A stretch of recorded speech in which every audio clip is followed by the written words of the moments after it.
everybody, how you doing? Welcome to TNT Tabletop.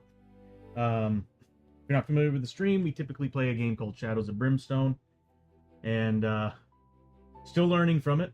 There's an awful lot of rules and everything we have to follow, and with all the erratas and everything, all the additions that they've added to the game, it gets a little bit complicated. And so again, we're still learning, still trying to figure things out, and bear with us. And if you are familiar with Shadows of Brimstone, more than happy to get into some rules lawyering, because there's plenty to go over in this game. But anyway, if you're not familiar with Shadows of Brimstone, it is a dungeon crawling board game where you go out on an adventure with a set of 1 to 6 characters, which our stream is set for 4. I decided after adding new features, I'm not going any higher than 4. No rules lawyer today. No, I'll be honest with you, Bishop. Like, I'm more than happy, because like I've always enjoyed playing this game, any game, honestly, to the rules. There are some moments though where some rules just make literally no sense, or there could have been something better, but we might end up house ruling. But for the most part, there's a lot of rules that make sense, that it adds to the challenge of the game, and I'd rather have the game being horrifying to where it's more enjoyable for you all, and for me later when I watch the stream again. So, because it's kind of funny when, I mean, we already got quite a bit of a handicap with our dice rolling on this stream. But anyway, but yeah, if you're not familiar with Shadows of Brimstone, it's dungeon crawler. It's basically the Old West, feudal Japan, Norse mythology, and all that mixed together. And there's, I was saying for a while about 30 classes. No. There's like about 50 classes in the game. And they've added journeyman lead characters so that you can actually like multi-class. It's a little bit complicated, and I think I'm going to stay away from it when I'm streaming with people, because I'm trying to add as many elements to the stream as possible. Like, I'm trying to get the entire character sheet, and these aren't official. These are made by Klutz. But in my opinion, these are one of the best character sheets. I want to make some of my own. I'm building so much for the stream, I just don't have time for it. Because now that Journeyman's out and all that, I'm like, I want to create my own character sheets. And that would use a lot more of the space, because there's a lot of empty space that could be used on this thing. Because as you play Shadows of Brimstone, when you get to level 6, these things are full. Especially when you're playing as characters that have battle tactics or spells. These things get full. So, anyway, okay, the music just stopped. Anyway, so yeah, I'm trying to add as much as I can to the stream. But there's journeyman classes that let you play multi-class 2 different character classes. And it's, like I said, it's a little bit complicated, so I'm trying to stay away from it when it comes to playing with other people, until I can find a way to implement 2 focuses on the stream. I mean, I kind of can right now, but I'm trying to develop the stream to where I'm using icons for wounds, and I don't want to use those for anything else other than wounds. So I'm trying to build everything into these player plates that they just come out in, they toggle, yeah, you'll see as we're playing Shadows of Brimstone. For those of you who are familiar with TNT Tabletop, there's a lot that was added to the player plates. It cycles through 6 different sheets, and then I got a little character sheet stat card that comes up that shows the character's basic stats, like agility and all that, as well as the melee and range to hit, and then defense. And then there's 6 different sheets that come up behind the card that display their gear, clothing, side bag items, 2 ability cards. I need more, because here we are at level 4, and I've already filled them up. So I'm like, I might have to add another sheet. Luckily, I built it the way I did, so it's easy to add more sheets.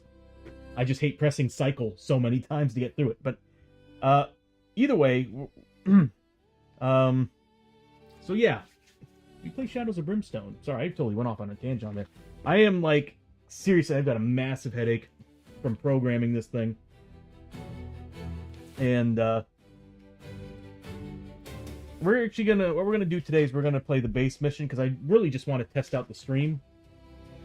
But we're gonna play it with an adventure bonus to it. It is working. So what we're going to do is we're going to play with the vampire card. So what happens is that every time we run into, if I remember correctly, see on the screen? The heroes may choose to make any mission a vampire mission. So we're choosing the basic mission, which I'm gonna say 3 dark stone, we're gonna look for 3 clues. So they choose make any mission a vampire adventure with the following vampire encounters. Whenever the heroes draw 1 or more encounters, even in Otherworld, roll a d6. On a roll of 1, 2, or 3, they must also draw a vampire encounter. So the problem with this is that during the intro, I went ahead and pulled out all the vampire cards from the mine deck. I don't think there's vampire cards in any other deck. I think it's only in the mines, but I could be wrong. If we go to Tradera, I have a hard time believing that there's vampire cards in the Tradera deck. But anyway, so I pulled them all out, so this way, as we're going through, we have these guys to also draw from when this stuff over here happens. Let's see. Common enemies, feral vampires. Whenever a threat card would be drawn, roll a d6. On a 1, 2, or 3. Instead, the heroes are attacked by feral vampires. And we're playing 4 players, so we'll be attacked by 3 feral vampires. And we've already been bitten before. I think it was like the very first stream for season 2. Chio, our traveling monk doctor, got bit by a vampire, and of course I rolled poorly at the end, and she ended up turning into a flippin' vampire. Now, don't get me wrong, the abilities were insane. Lots of health, no sanity. I think she had like 3 sanity in the end, so I think they take half your sanity, but you get like a lot of health.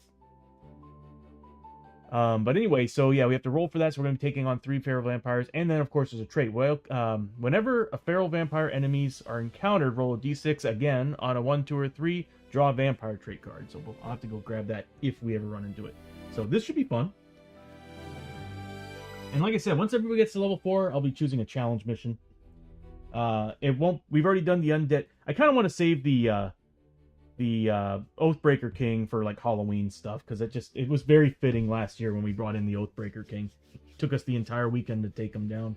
Because what did we take on? We took on Curly Joe. We took on all the ghosts. Well, 2 of the 3 ghosts. We took on 2 of the 3 ghost figures, and then after that we fought the Oathbreaker King. I think we got ambushed by another one of those. Yeah, it was crazy. We played with a whole bunch of new monsters. And they gave us a whooping. We won, but they gave us a whooping. I'm not gonna lie, like, the more I think about it, I'm like, as much as I enjoyed Journeyman, you kind of need to go down the Journeyman rank just to get that 4th tier ability. The problem is you're missing out. See, probably the only reason why I'm not crazy about playing is Journeyman, because it is kind of necessary to go down the Journeyman ranks. But anyway, alright, so let's get started, I suppose.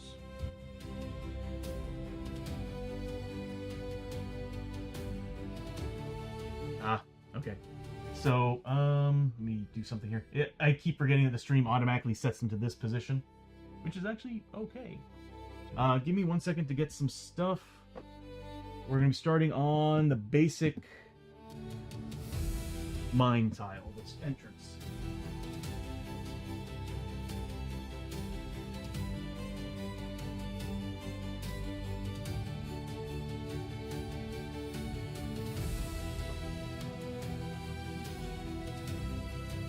I'm mixing my tiles up again.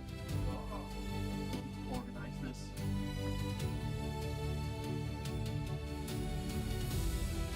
There we go.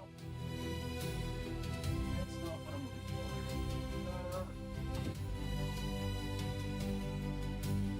What's a card? What's the card doing in here?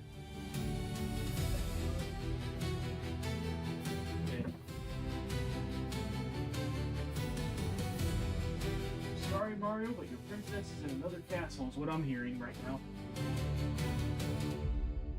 There, I seriously am so unorganized right now with all this. Is that it? Nope.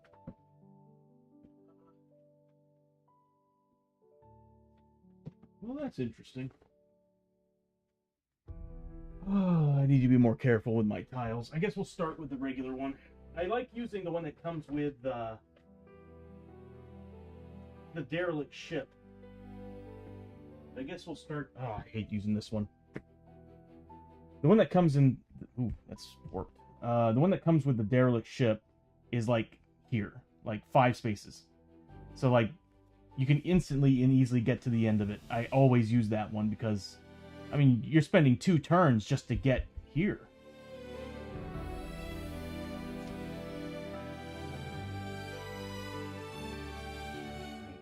Who's gonna be where? Oh god, we still have a lot of ailments on these characters. Well, we'll cycle through them here in a second. Alright, so I'll go ahead and show you what I've added. Once I set everything up. And we'll change the music as well.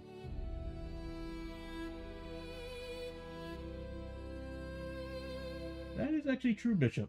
It's really the same. The starting 2 squares up is about the exact same as being on that tile. It's not a bad idea. I might just do that. We'll just say the entrance was here, as it usually is on the derelict ship expansion. Honestly, what I think was when they sent out the upgrade kits, when they came out with the Adventures, was it Adventures or was it Forbidden Fortress? I think it might have been Forbidden Fortress. They really should have given you the better tile, because I've always never been a fan of how long this tile is. It really doesn't, Bishop. If I had the other tile, well, I do have the other tile. It's somewhere in here. But we'll just go with that. And I'm going to change the music.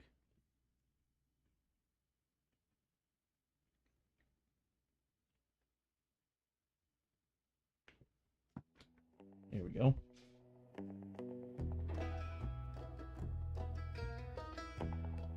Okay, so what I added is... Sorry, I have an awful lot I have to cycle through. I'm trying to also clean up my stream deck. I learned how to toggle using variables, and I'm like, I can condense so many buttons. I can freeze some hotkeys if I use the toggle option that I've been building recently, and I'm like, I'm going to do that with everything. Monsters, you name it.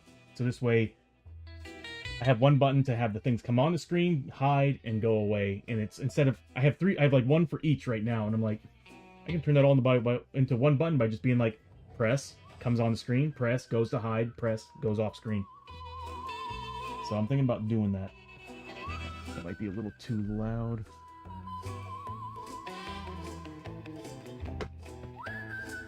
Okay, but yeah, I'll be able to condense some of these buttons, and that'll give me more to work with, which is great, because I got a lot of things I want to add, especially when it comes to tokens. I want to add more tokens, and this will do that. This will allow me to do that. And it's foolproof, so it's been working perfectly so far. That's what I've been using. That's what I started using that when I created this.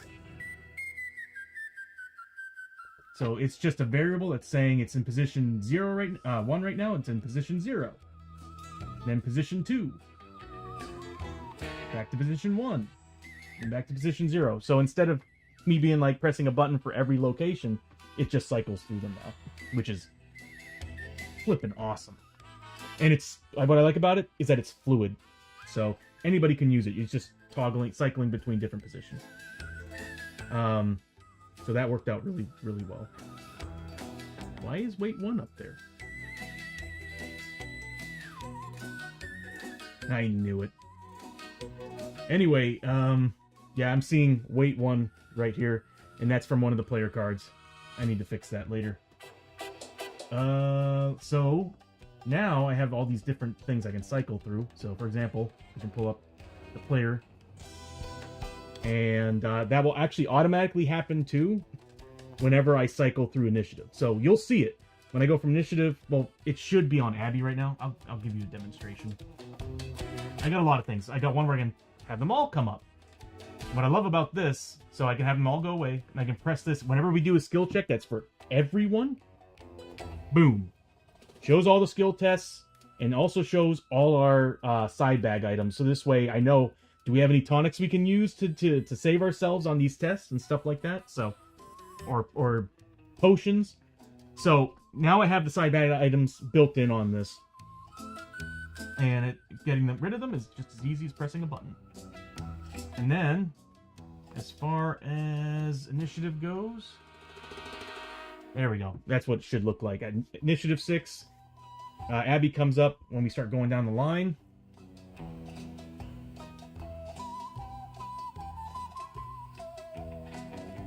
So this way, bam, it's in your face that they're next. Another thing too that's really cool about this is if they have any status effects. Because if you notice that a character's stat card is sitting over a bunch of information, those are status effects. So let's say this is, well, you know what, we'll go to player 1. We'll say Hosho has, that's cool too. Whenever I press it, it'll come up automatically and show me what he's currently got. So I'm like, okay, we're going to do bleeding, and we're adding one to bleeding. Boom, it adds one to bleeding. So now, when we go down initiative order, first thing it doesn't come up with the character sheet, the stat sheet. The reason for this is because at the start of the round, that is reminding us what we have to deal with at the start of the activation for that character. So it's like, oh, he's got a bleeding. That means at the start of the round, well, bleeding, he's just -2 health, I think. But if it was burning at the start of his activation, we'd have to do all that stuff. So if there's nothing there, as you see, it actually tallies all of it up. If there's nothing there, then the character stats come up instead. Oh, excuse me. So I don't know why I'm burping so much. I didn't eat anything. Whoops. Okay. There. And so as you can see, when we go back to Hosho, oh, it comes up the stat sheet instead because there's no status effects. So a nice way to kind of just keep the things flowing. And you all can kind of follow along. I think they're all up to date. I could have sworn I passed them all in as they should be. I should have probably before the stream looked at this. Luster is a 2. 2, 3, 2, 3, 2, 4. 3 defense, 4 willpower. Some of that needs to be fixed. A little bit off. Yeah. Yeah, they seem to be all right. So anyway, so yeah, that's how all that works. And then, I can always put the. Who am I in right now? There we go. I can always cycle through the player plate as well. So if we do need to see it, I can cycle through it. Then there's the player sheets. There's 6 of them. It goes gear, clothing, and gear, clothing, abilities page 1, ability page 2, side bag, then ailments. So these will come up, and I haven't configured the weight stuff yet. Another thing too is I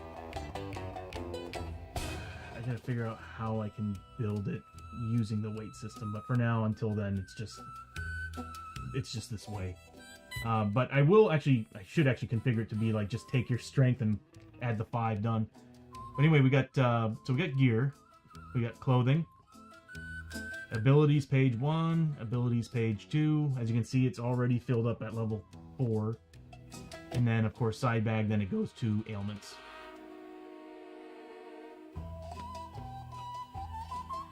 So problem is, of course I have to fill all this information out. I'm hoping that one of these days I'll be able to actually build it so that people who are actually in here can type something in chat and it'll make the change to their character sheet. Because I already have it built in here where it's looking for, as you can see at the bottom of the player plates, and I've had this for the longest time, it has TNT Tabletop. That's the name of the stream. If it was Shock Blazer or let's say you, Bishop, that was in there, it would be looking for your commands as well. So if you typed in, I don't know, let's say !health -3, it would look at that and it would subtract 3 from your health. Or add clothing, and it'll probably just add clothing. I don't know. That's going to be a difficult one to do because I actually kind of built it so that we're just editing what's already inside the variable. And yeah, I kind of need to do that. But anyway, so yeah, that's where we are at. I'm still wanting to build a few more things, just like the what is it called? The blasted waste marker. I want to add one for patrol, where this little thing will come in and it'll be like how many patrols are in there, and it will tell you what to do and what happens and everything. Another thing too is I want to add one for there's several I want to do. A couple game mechanics also for the gunslinger. Like I actually want to put this in there, my own version of it, to where there'll be 4 of them, one for each player, and we'll be able to tick away from these and load it up any way you want. If anybody plays as a gunslinger. I'm still trying to figure out how I'm going to do that. Because I think I might just build one and have it look at a player's set of variables for the player. But anyway, so yeah. I think everybody is properly set up. I spent all night doing it. Yeah, everything seems to be fine. And there's actually one thing I don't... No, I do have it built in here. I can actually make the changes right here. Okay, cool. Hello, I was doing it last night. Anyway, so let's start playing, I guess. See how this works. I'm loving it so far. I like how animated it is and how informative it is, and it's showing you quite a bit in the limited space that it's using.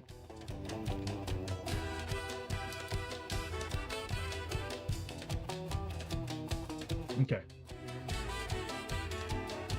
Oh, that's another thing I'm thinking about doing too, for vampires and werewolves. So, what I'm planning on doing is the focus for the character. The sad thing is, if we play Journeyman, I'm gonna need 2 of these. But I want to put a little bar here next to the 5. That's just strictly for focus. It'll come up if there's focus for the character. If there's no focus for the character, it just won't exist. But it will come up there, and it will have like basically all the information we need for how much fury or ki or whatever. It's actually, what's funny is it's already all built into the system, because I did have this originally inside the player plates, but I took them away because they were kind of a pain and I was running out of hotkeys. Now I can build more. But I figured I would add that, and then over here on this side, I like how I'm using this as a cursor for you all. On this side, I kind of want to add a bitten marker for vampires, a bitten marker for werewolves, and then whatever else we could use. I think there's a couple things that are only one-offs till the end of the adventure or end of turn. I think it's like the mask. I forget what it's called, but there's like 2 ailments that come up that do not stack that I'm going to put in here. So I'm thinking 4 different icons that represent, like I said, vampire bitten, wolf bitten, and then the other 2. And then I need to have a end adventure button that will trigger certain things telling us what to do. I'm trying to have as many reminders on the stream as possible. But yeah, so I kind of want that over here. And then the player plates I want to change. If you turn into a vampire, I want this entire plate to be more metallic, and like I want it to look very vampiric, like gothic. So I'm going to do that. I'm going to have it actually switch the plate out if you turn into a vampire. If you turn into a werewolf, I want the plate to be more, bestial, like furs and bone. And if you are no longer either one of those, it'll just go back to this mode. So that's a goal, a very big goal, because I'm very excited to see that. I'm like, it would be awesome if physically your character's plate would change based on whether you turn into a vampire or a werewolf. Like I said, I'm trying to make this as entertaining as possible and informative visually. And with how the stream's been turning out, with how everything's looking now, I'm like, there's a lot I can do with this. a lot more than before, because before I was using my branding, and now it's like it's got its own look. Okay, so let's start. All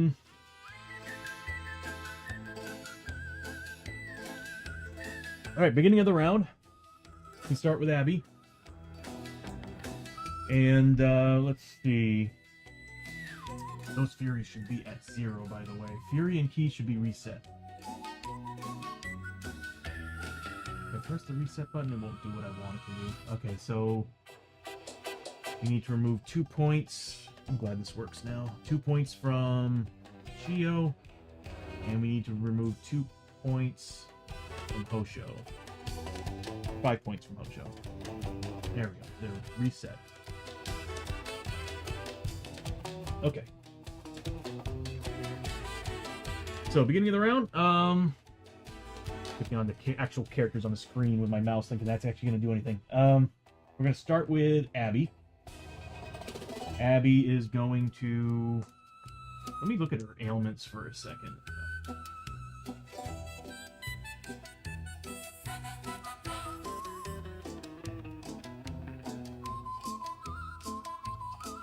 Paranoia, so she can't... No scavenging. I could have sworn she had more than that. Yeah, she has more than that. I need to add this.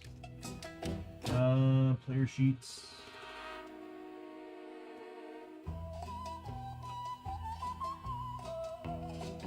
Okay, so she's got Paranoia.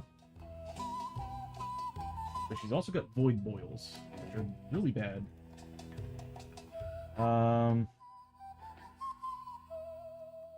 +1 max grit, but -2 to health.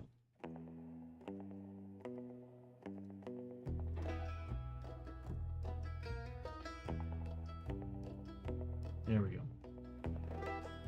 Now we should be able to see them.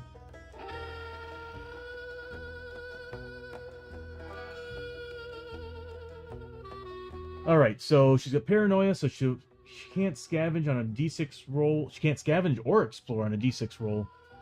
I think the images would be cool, but maybe you could use the frame to note that. Well, that's what I'm saying. Like, it's going to be the frame, the back frame of the character is going to be what changes.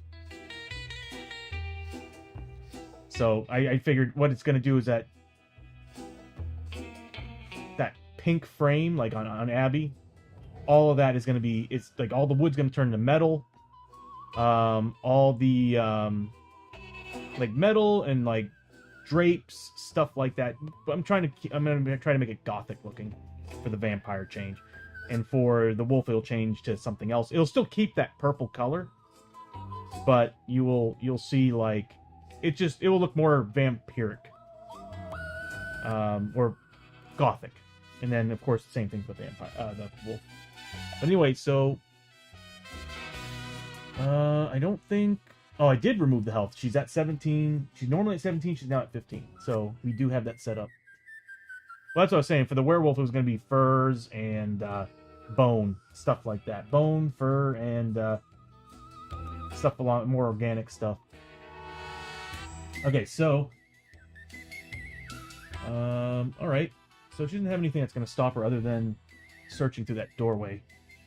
And it's easy to do. I actually can probably whittle that up tonight and set it up in there. Although I do have to set up the vampire stuff first. So once I get that set up, the vampire werewolf buttons that come up, once I set those up, I should be able to easily make the transition on the player cards. Abby is a movement 6. I need to add movement. Movement's already in the system. I just need to find a place to put it.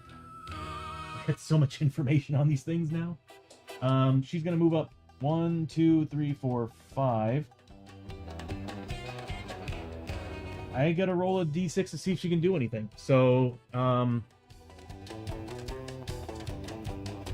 was it on again?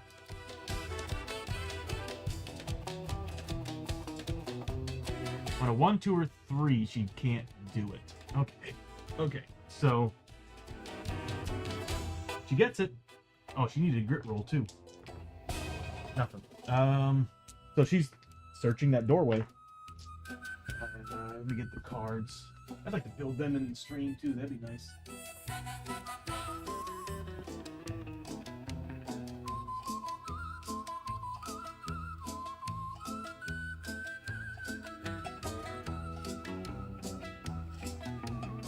should be interesting, fighting vampires. So everybody who's just chiming in, this is what we're dealing with. I'll put it over here so I can read it.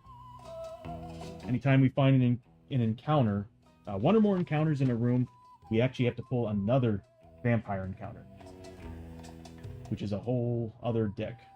All right. So we moved up, and Abby's going to search that room and create a discard pile. She finds a long passage.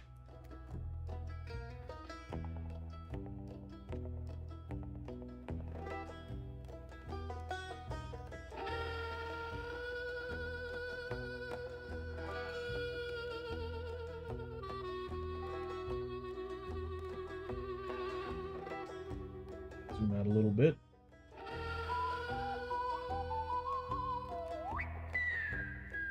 That's not a bad place to put it. What's awesome is the way I built everything is I can actually keep cards and information over here without it really interfering with anything. That's another thing too I'm adding is I've already got an image for it, but I want to add a growing dread ticker. So this way I don't have to, I can save space on the board. Because either way, we draw random cards. So I figured that we can just throw the top card of the deck into the discard pile for whenever it tells us to remove a growing dread card or anything. Alright, so she moved up, did that. She gets 5 XP. Okay, there's part of me who does miss the animations. But I gotta admit... Oh!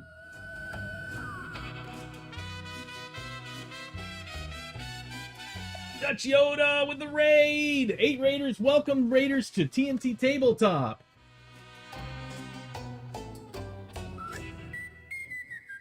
Dutch Yoda, how you doing, bud?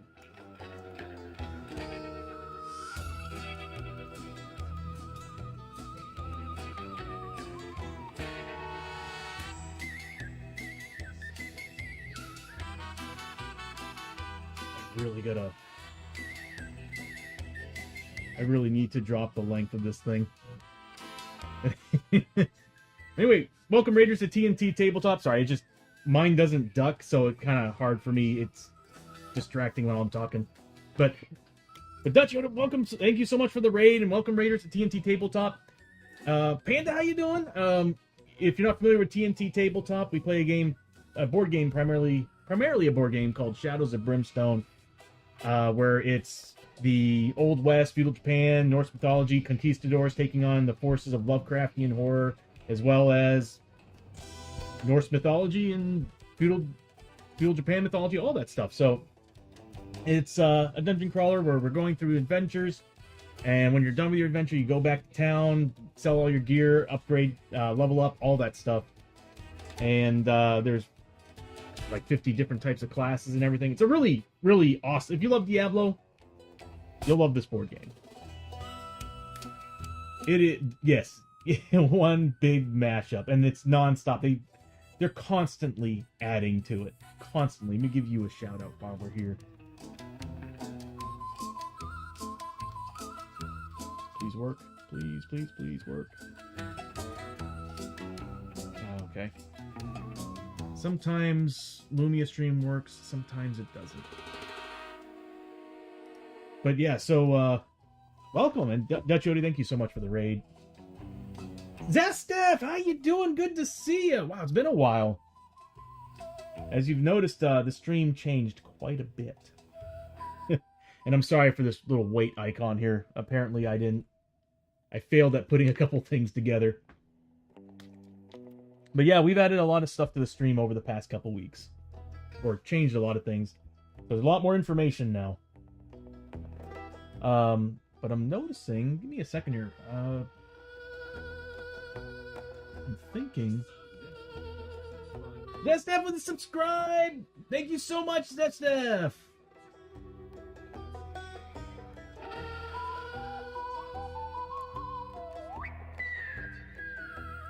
Some of my stuff's not working.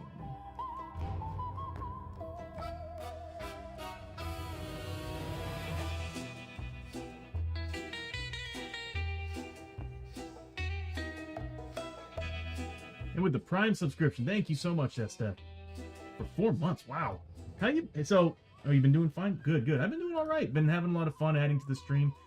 Problem is, some of my animations aren't working right now. Give me a second.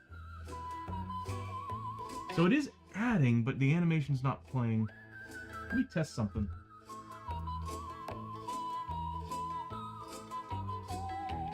I'm going to remove 1 health. Yeah. That's odd.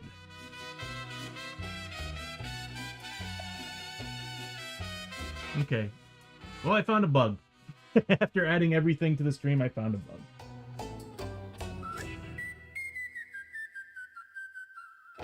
Oh, okay, Dutch Yoda. Thank you again. Thank you so much for the raid, and I hope you get some good sleep. And I'll see you next time, bud. Good to see you. Yeah, my animations aren't triggering. Those are triggering. Problem is, my animations for the other stuff's not triggering. I gotta figure out why it's doing that. Man, go figure. I added a mess of stuff and a bug. Bound to happen. Alright, so, she moved up. I gave her 5 XP. That means I need to pay attention because normally it shows me where it's making changes. That's a shame. So she moved, Abby moved up, searched the room, found a hallway. Oh no. If you look at the bottom left-hand side of the screen, we do have a remains in play right now. I'm supposed to add it to this over here, but I haven't configured that yet. So we actually get an encounter in passages from here on out on this stream, on today's stream. So we actually have to do an encounter. Where's that vampire card? Whenever the hero draws 1 or more encounters. Okay, that's gonna kind of screw us over here. So we get an encounter, unfortunately. And if we go by the rules on that card, I want to say the only time that comes up is when it's an actual encounter from a, like it's supposed to be, an encounter from a a exploration token. So we're not going to do that. I mean, this is already bad enough getting an encounter in this area. Alright, so what we're dealing with is massacre. You have stumbled onto the scene of a massacre. Broken and twisted body parts cover the floor, and the walls are spattered with gore. Every time a hero starts in or enters a space on this map tile, they take 1 horror hit. This map tile may be scavenged up to 2 extra times. Okay, that's pretty cool. So that's happening in that room.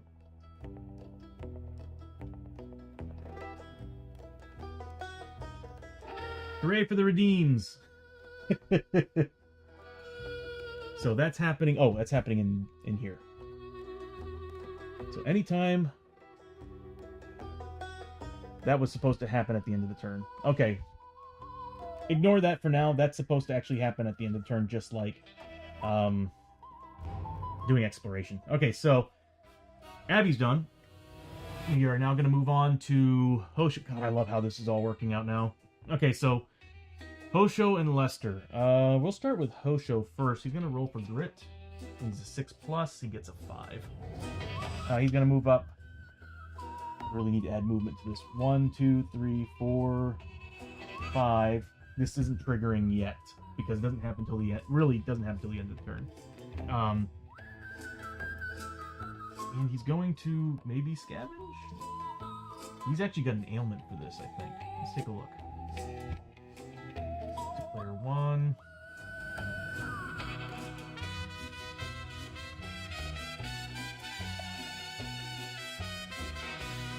Ignore the first 6 on scavenge. Can't use guns. No. Okay, so impressive scar. Alright. He's not that bad. So he's going to... I'm not gonna lie, this is actually really cool that you all can see this stuff now. But he does have a piece of gear that I did not add. Okay, yeah, roll an extra die on scavenge test. Once per adventure, cancel a depth event on D6 roll.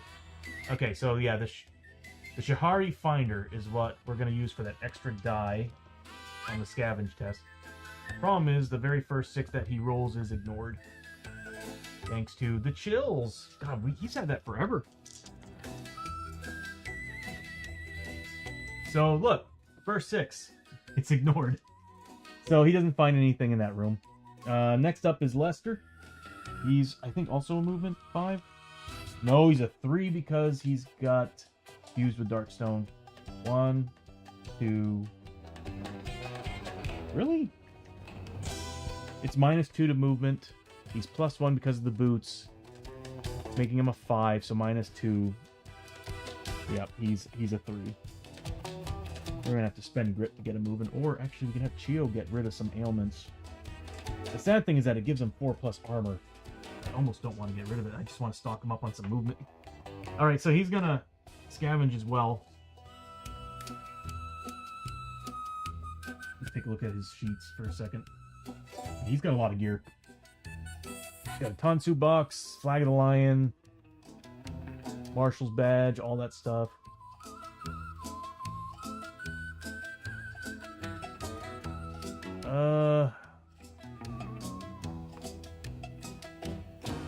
I'm not seeing anything on him that's really worth getting, so, or using. Oh, he's got Darkness Allergy. Start an adventure for every dark. We got to do that first. I forgot. All right, so at the start of every adventure, while he has Darkness Allergy, he needs to make a corruption test for every Darkstone he's carrying. So, he's got 1, 2. We've got Darkstone bullets. So he's got 2 items he needs to make corruption hits on. He needs a... Is that a 4+ on his defense? Yeah, he's got a 4+ on his defense. I need to move that up. Alright, so 4+ defense.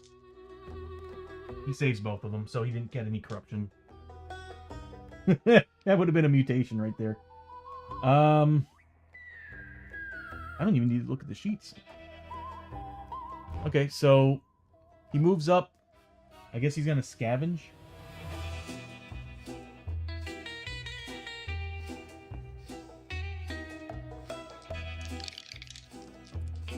Need 6+. Nothing. Next up, we got Chio.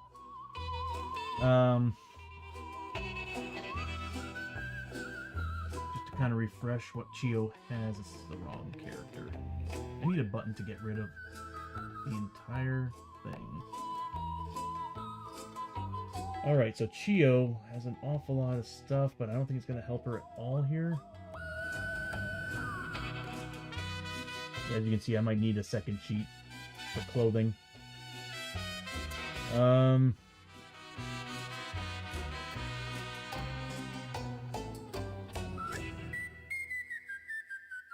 Get some Norse traveling pants are so good.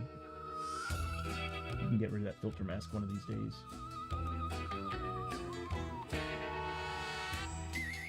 We're probably gonna have to. We're gonna have her heal up a character or do some surgery.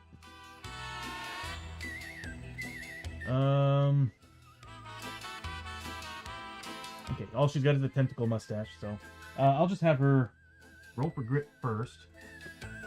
Nothing. She's gonna move up 1, 2, 3. She can move up quite a bit, but I think the character that desperately needs help is probably gonna be Abby.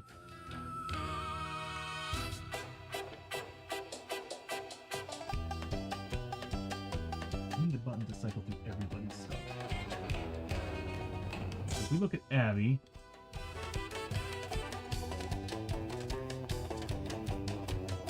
I think the void boils are going to be what's important to get rid of. Because everybody else... Oh, wait, no, Lester. The Darkstone Allergy can happen next adventure. Not a big deal. It would be nice to get rid of Fuse with Rock, because I want him to keep up with everybody. And he rarely gets attacked, so... Yeah, I'm probably gonna go for getting rid of the Fuse with Rock. So I'll just have her move up here, and we'll have her conduct surgery. She doesn't have any grit on her right now, but we have plenty of tonics on people.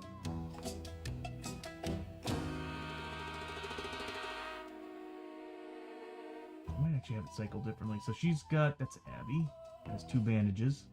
If you look at Chio, she's got plenty, so we'll spend some from Chio, but as far as tonics are concerned,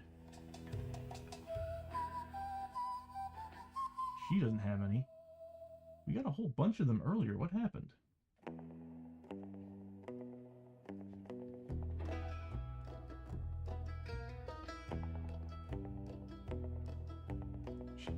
course. This is the problem with cycling through stuff.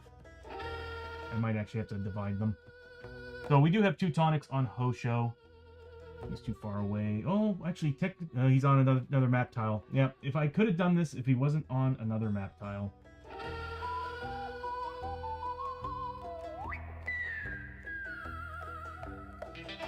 Okay, we'll just spend the ones on Lester. So what we can do is we'll spend a tonic to do the surgery, and then spend a tonic in case we need to re-roll it, because she needs a 4+ to pass the heal. On a 1, it is permanent health loss, which is a 1. So, all right, here we go. We'll do surgery with, and luckily I found out you can get 50 XP for a pass on this. So we need the Chio. We're going to be using field surgery. So once per adventure, town stay. Spend 1 grit to heal an injury or mutation on a roll of 5+. Roll of 1 is -1 health. Success is 50 XP, but she has expert surgeon, which turns it into a 4+ instead of a 5+. So here we go. So yeah, we'll spend a tonic. We'll do all that. We'll remove the tonics later. 4+. So we got rid of the Fused with Darkstone, which kind of sucks because that defense is so nice. But I'm beginning to learn that as much as I like going to town and having the healer in town do it, because you can get a lot of good bonuses, it's almost better just to have a Frontier Doc always on your team with Expert Surgeon, because you can re-roll it. It's not a chart. As we've learned over the past couple weeks, right, Bishop? Okay, so that changes an awful lot when it comes to wanting to heal your characters from mutations and injuries. So that's going to get rid of Fused with... It might as well be Fused with Darkstone. Oh, that 4+ armor is so good, though. If it was Hosho, I'd be like, dude, he can keep it. Alright, so we did that, and we only had to actually spend 1 tonic, so we'll remove it from Lester.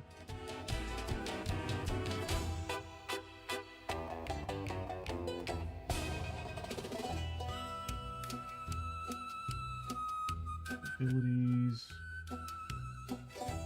We're now down to 1 tonic on him. There we go. I have buttons for all. I don't know where I put them. There you go. Oh, it doesn't do the sheets either. Dang. I need to do the sheets then. Yep. I need a button to turn all sheets off. Okay, so... that was Chio's turn, I believe. And she actually gets a key as well. Yeah, I can't wait to add focus to the player plate. That'll make this a little bit easier. See, those are working. She gets a key for the start of that turn. And she gets 50 XP for passing on that. Still not working. And...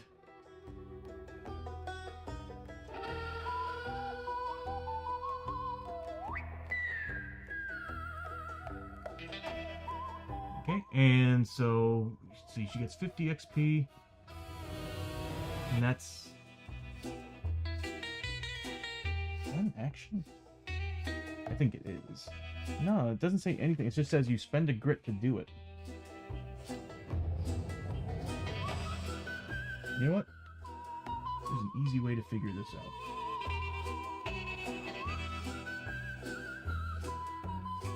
This is Frontier Doc, correct?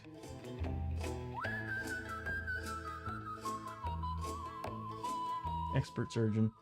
So Field Surgery. Once per adventure or town stay, use 1 grit to choose an injury or mutation or on another hero, so you can't do it on yourself, and roll a d6 on a roll of 5 plus the injury. Okay, so that's all good. Yep, we know may not be used during a fight.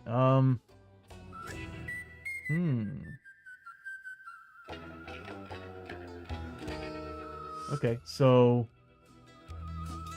interesting. So it's not an activation. It's not an action. So she can still do something else. I guess I'll have her also.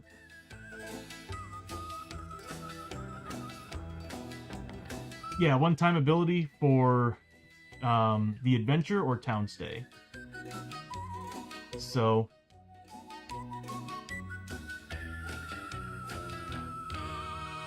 yeah, you don't have to do it on activation. It doesn't say anything about doing it on your activation. It just said once per town or adventure.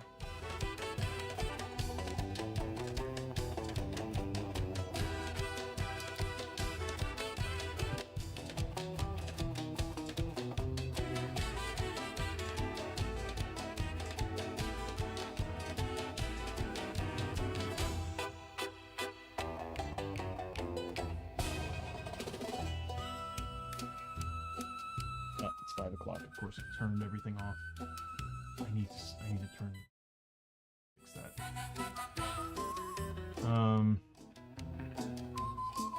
Give me 1 second here.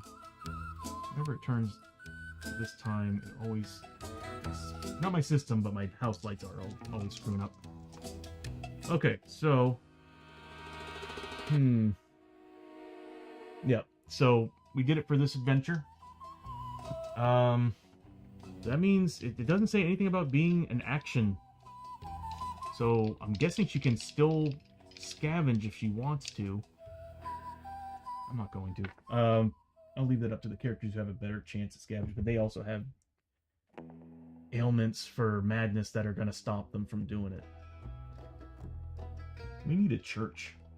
We need a Jesus. Okay, we'll call it there. So we discovered a passage. We didn't discover a room, so that's pretty much it. We do need to reset a couple things though. Those should be at 0, and we did find a room, so we do go on 1. That's the end of the turn. Which this actually activates, by the way.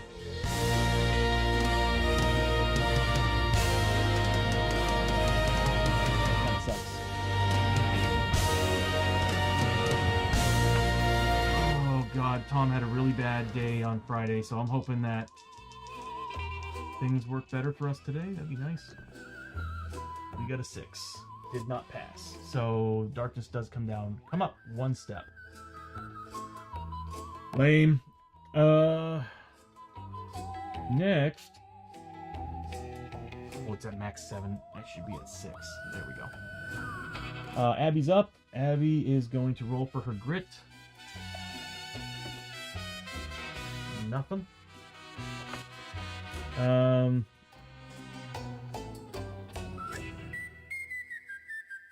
She's going to move up. Oh, she needs to also follow this card. So every time a hero starts or enters their space...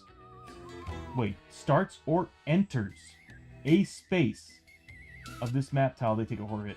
That is nasty, man. It's spectacular at rolling 1s. So we're dealing with this right now. Every time a hero starts in or enters a space... So that means that sucks. Okay. Thankfully, this wasn't a room. So she's gonna take a horror hit for being here, and then 1, 2, 3, 4, 5 horror hits total on top of that. Mad Arts, how you doing, buddy? I am missing so many dice because they keep rolling off the table. So I need to make 5 horror hits. Yeah, I'm missing a lot of dice, dang. It'll be interesting when I clean this area up. Doing alright, bro, doing alright. Testing some of the new elements on the stream.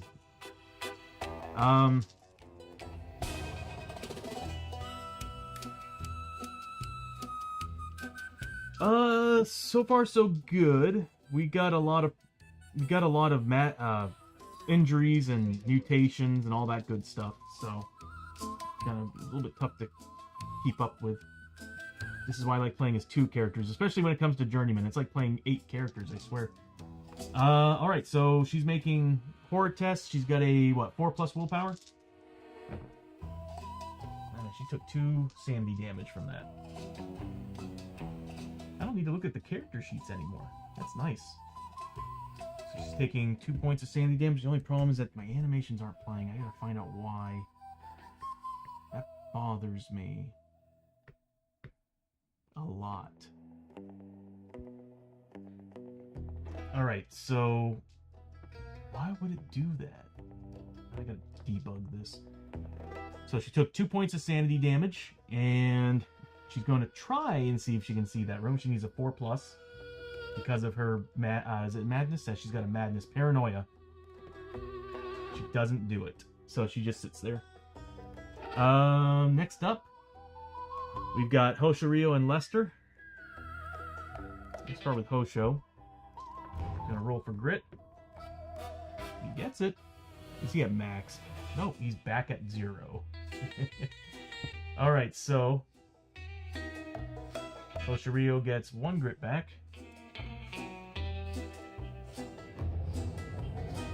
Yeah, they're still not playing. They aren't working probably because old OBS Hamster is trying not to die from running the wheel. Yeah. Well, what's crazy is that, like, it's when I open up the macros in Advanced Scene Switcher. I think it's all the memory that it's using. And, like, when I'm running the stream without opening OBS, without running the Advanced Scene Switcher, everything's running flawlessly. The problem is, when I open up the macros and try to edit them, that's when it starts freaking out. So I think that we are reaching the limit of what I can do with OBS and Advanced Scene Switcher. So I'll get that drink here in a second. So we rolled and we passed. We got that. God, he's gonna take 1, 2, 3, 4, 5 horror hits at 4+ willpower. That was 1, 2, 3, 4, right? Yeah. Wait, he was right here, right? So 1, 2, 3, 4, 5.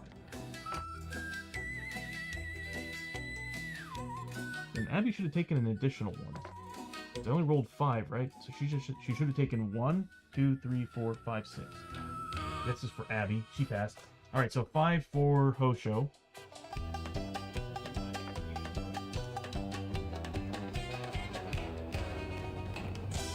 Thank you for the hydrate, bro. Alright. So 5 saves. At 4+ for Hosho. He doesn't have spirit armor, does he? No, the only one that has spirit armor is Chio. So we're looking at 3 saves, 2 failures. So he does take... That's Chio. He does take 2 points of sanity damage. I already miss having the little animation. And he's going to try to actually look in that room, which he can. So he's going to search.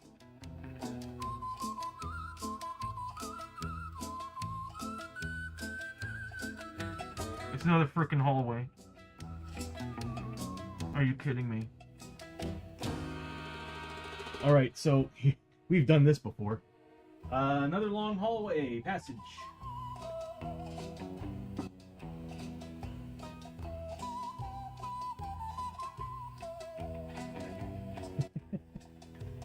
Oh my god, why?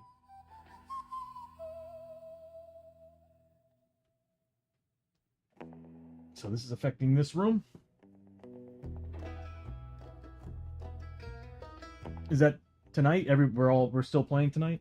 Yeah, it should be fine. This was just going to be a short stream, and then tomorrow we're going to pick up and finish. the rest of it. I will say, next Sunday I probably won't be streaming because I will be packing all the models up. I guess I can do that on Monday. I might still be able to stream next Sunday. We'll see what happens. But anyway, we got a long passage. And we'll have to, again, because we do have a redeem. It's not here right now. It's at the bottom of the screen. We do have the passage +1 encounter. So we do have to deal with an encounter there. That sucks. It's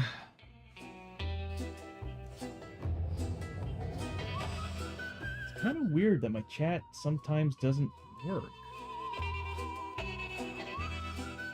Oh, it matters for the watch streak of 5. Awesome.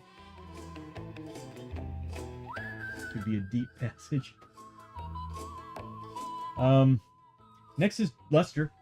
Lester's gonna roll for grit. Hey, all right, buddy. Lester does get 1 grit back. Oh, it bothers me that the animations aren't playing. Why would it be disabling it? But he's going to, let's see. Oh my god, well, at least he's not slow anymore. He's a 5 movement again. So he's going to move 1, 2. This is when it starts affecting him. He's going to move 1, 2, 3, 4, 5. Probably should have him sprint through that room. You know what? We'll go ahead and spend that.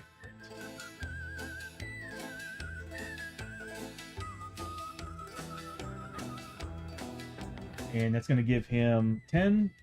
And since he's wearing the marching boots, which if I show you on the sheet, that's why it's not working. He's got on clothing, he's got the marching boots, so it's +1 movement, so he's at a 5, but +2 when using a crit to double your movement. So we're at 12 movement points.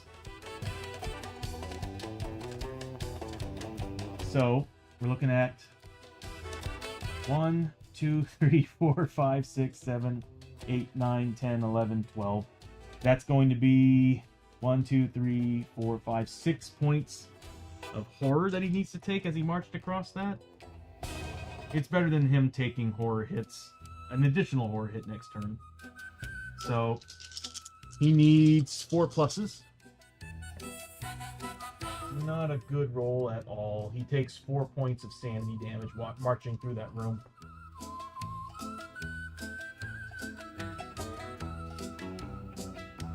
Ouch. Ouch. Why is he so low on his sanity? He's probably got a madness or something. I need to zoom or move a little bit here. But we'll go ahead and I'll show you where he is here in a second. Actually, he's right there. His action is to look inside that room.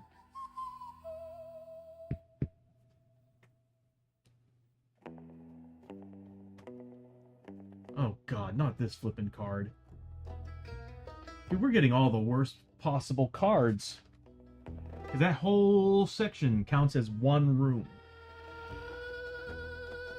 Oh, man. Okay, so it is the crevice across. I don't think is in this one. What expansion is this? That's why it's Tradera.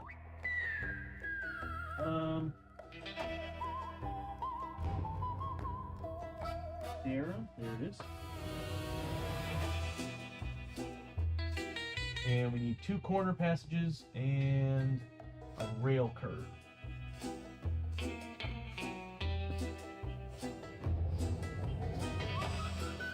think that's the rail curve. Nope, that's not.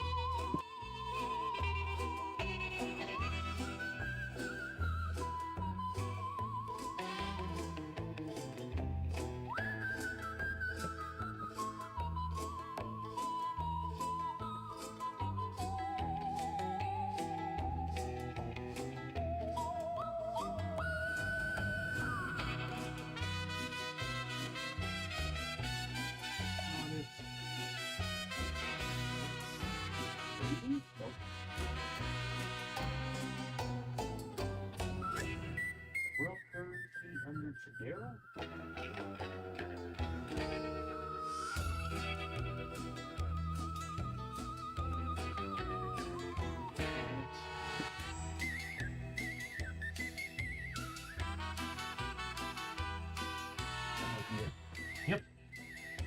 And 2 corner passages.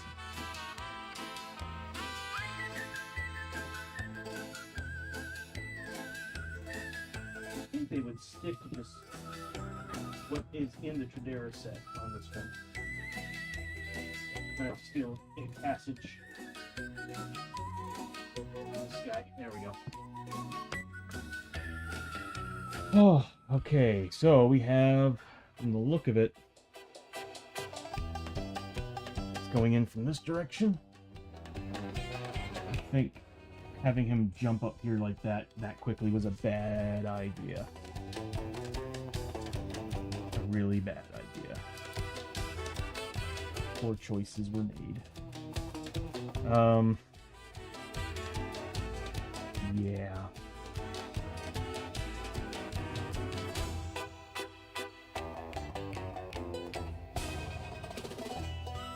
Okay, for now we'll have it like this.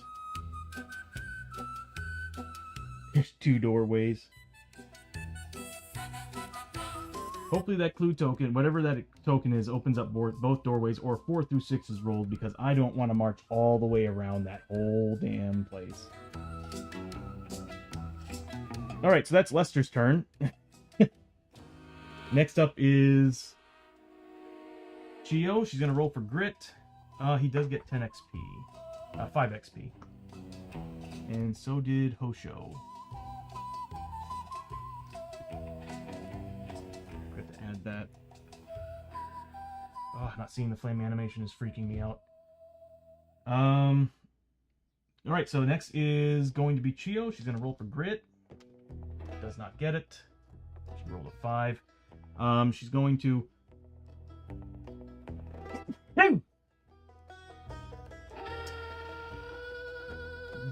Best she can do is go all the way up there. Yep. So she's going to move up 1, 2, 3, 4, 5. Taking 5 horror tests. She does have spirit armor and a 3+ willpower. So 5 saves at 3+ with spirit. I think it's 6. Something. I'll pull up her sheet just to make sure. It's clothing, and it's an upgrade on her clothing. And it should be attached to Takobake armor.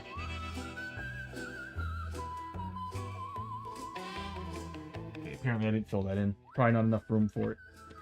It should be called the Holy Blessing. It's attached to the Takobake armor, and it's 6+. Yeah, I didn't add it to it. Okay. Alright, here we go. First, we make our 3+ willpowers. So we need to make 2 6+ saves. We actually saved 1, so he does take 2 points of sanity damage. 1 point of sanity damage.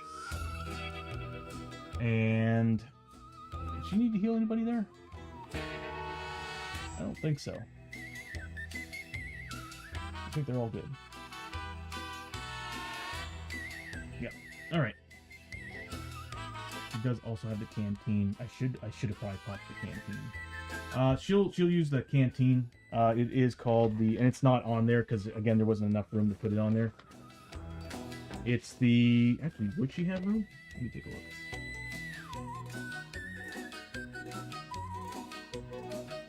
No.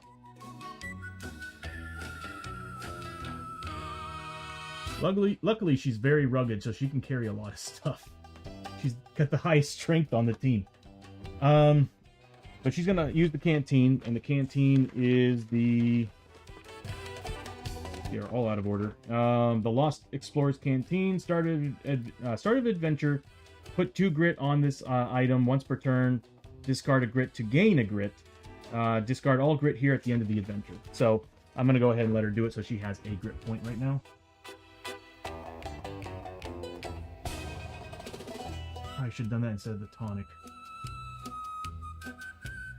Okay, so with that being the end of their turns, we do need to flip an exploration here.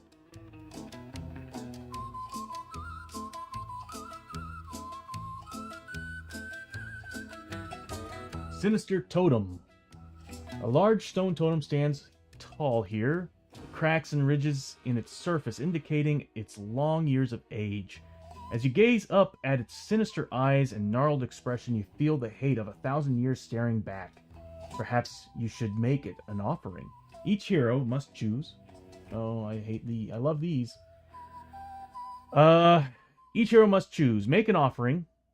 Discard $10 times the current position on the darkness. Oh, so $10. Discard $10 times the current position of the darkness on the depth track. D3 Darkstone. A side bag token or an item to appease the angry spirits. If you do, you get recover grit. Dismiss the totem. Spirit 5+. If failed, take 3 corruption hits. As you are cursed by the spirits. Also, for every 1 rolled on this test, take 2 sanity damage. Why would I not just give $10? We're gonna give $10. So every character is gonna give $10 to this thing.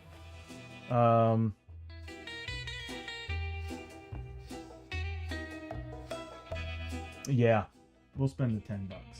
And everybody's gonna get a grit back? Really? That's it? Everybody gets a grit after that.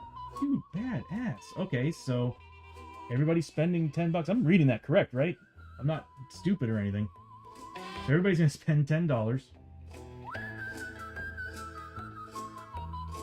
10 times the depth track position, which is a 1 for the darkness. Right?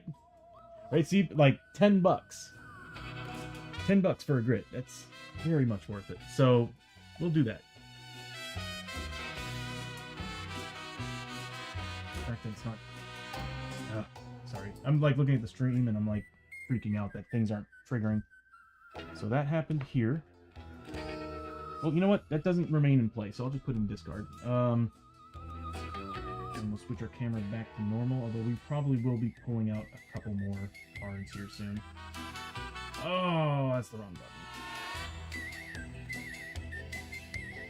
button. And what else do we need to do? We need to do exploration in the other room.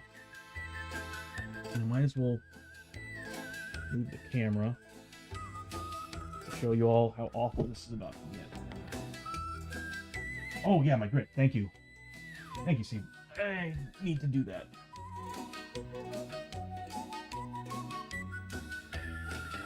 Oh, God, I hope we roll well.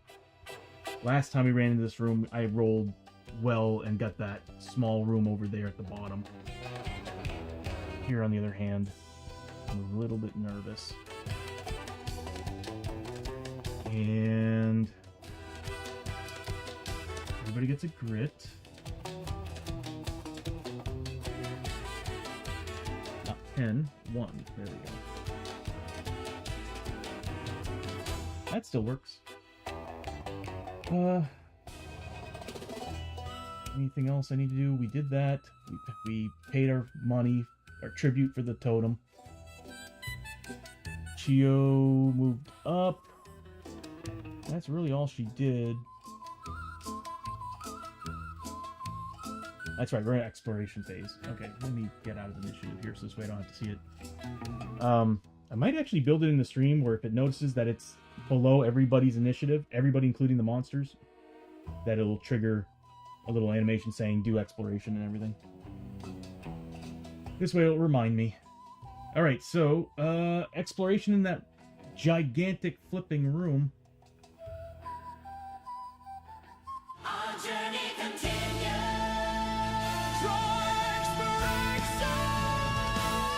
Well, at least both are doorways, right? That's a win. No encounters, so we don't have to worry about vampires. Although we do have to roll to see if they are vampires. Whenever a threat card would be drawn on a d6 roll, 1, 2, or 3 revealed. Instead, the heroes are attacked by feral vampires. Alright, here we go. We're not attacked by feral vampires. So we do need to draw a threat card. So it's a medium threat with an elite ability. Where are we? There's so many buttons on my stream deck now. Threat. Medium threat with elite ability. forgot. I actually have to press more buttons now.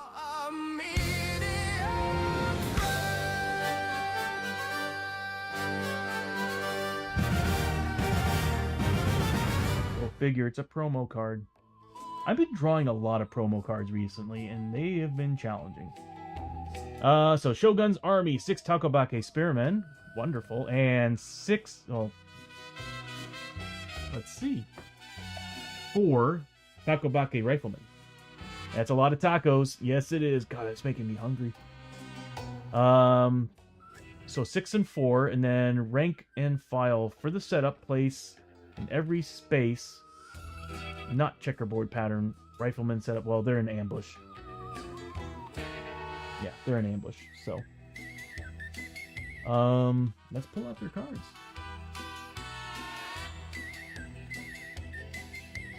So 6 and 4. Let's pull out the cards first here. We're fighting normal. Takobake Spearman. Initiative 5. Elite ability. That's all they're getting, right? Yeah. For agility, -1 and strength +1. They're getting 3. So +2 to combat. Oh, God, no. So they're getting number 3. +2 combat. I could type in everything, but I think we just need the information. That's it. So +2 combat. Put them away. Takobake Riflemen. They're also initiative 5. They're ambushing, so they're initiative 7. Thankfully, we have Abby at 10 because of Gunslinger. They're gonna get 2. If it's not a 1 or a 2, I'm usually happy. 1 or 6. 1 or 6 are usually like some of the worst possible rolls. Let's see. Defense. Oh, that sucks. They are now defense 4 instead of 3. Okay, we can handle these guys. They have armor, don't they? Oh, they have armor and regeneration. At least it's just a 5+. If it was a 4+ armor, I'd have a panic attack. Alright, bye. Let me go get the models. Oh, they're in ambush, so they're not on the other side of the room. We're good. So that means I'll just go ahead and zoom in on us, because that's where all the action's gonna be. Oh, but they're gonna have shootout too, so they will start further away within... What's their range? 10? Shortest distance of range, so... Dang. And we have a long flipping hallway. Where did I put the tile? We actually might need it. Because they might be spawning over, or they might be over there as well. Depending on who they're going after, a lot can change here.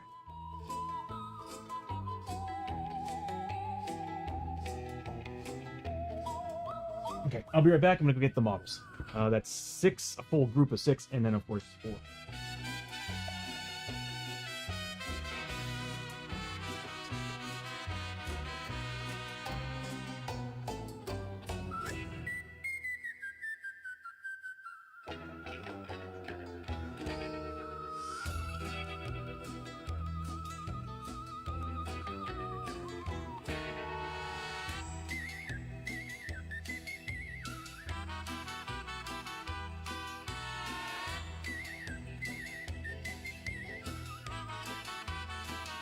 It's going to be tough to set them up, because they're going to be in shootout,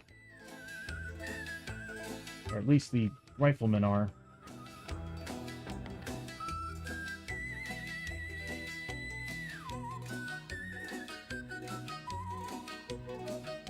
I need to get the clip-ons back.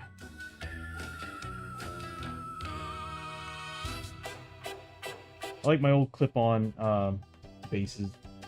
Or actually, what I'm gonna do is I'm actually just gonna end up painting them a bit red. All my models, all the enemy models, I'm just gonna paint their bases red. Call it good.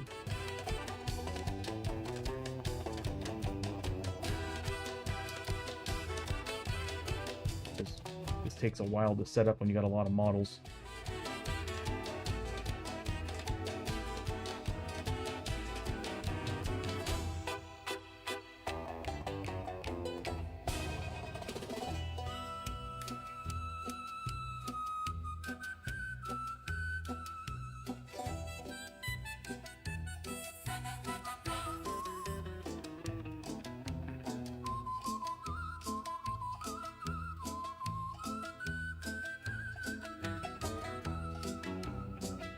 We got 1, 2, 3, and I need 4 of these. There we go.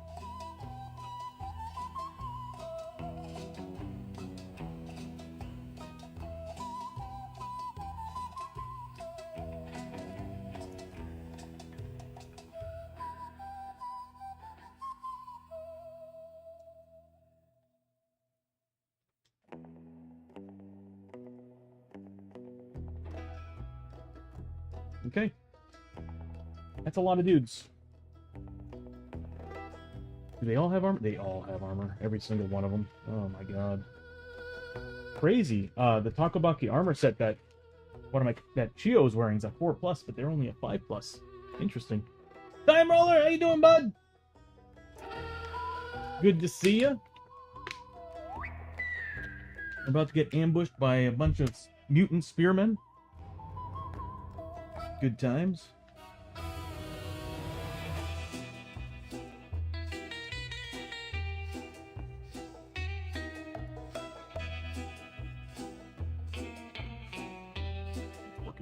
Three kitty alert.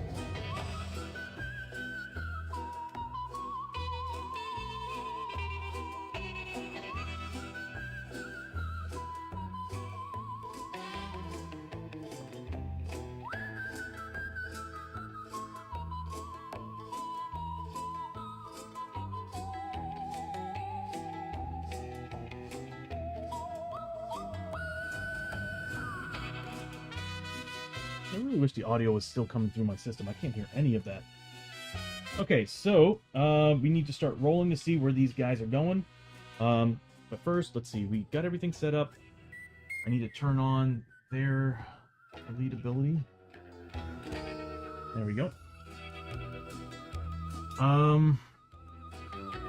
There's no encounters. It's just an ambush. Both these doorways happen to be... Both these exits happen to be doorways, so we're good there. What I was hoping for. Wasn't expecting to get ambushed already. Kind of funny how that worked out, though. We walked down this very long hallway, no point of escape, and they jumped us. Okay, so end of the round.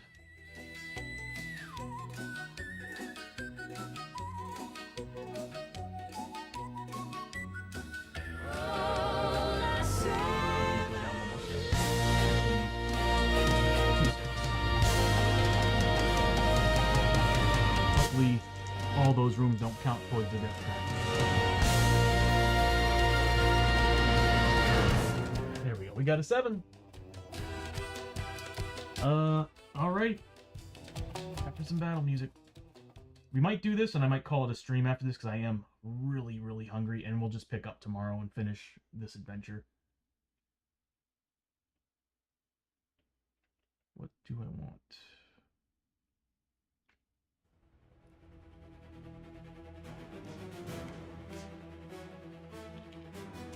Okay.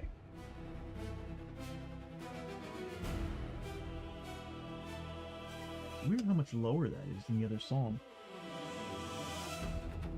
Okay, so let's start rolling and see who they're going after. These guys are going to be in shootout, so they need to be within shooting range. I need to pull that card up again, because 10 spaces is a long flippin' ways away.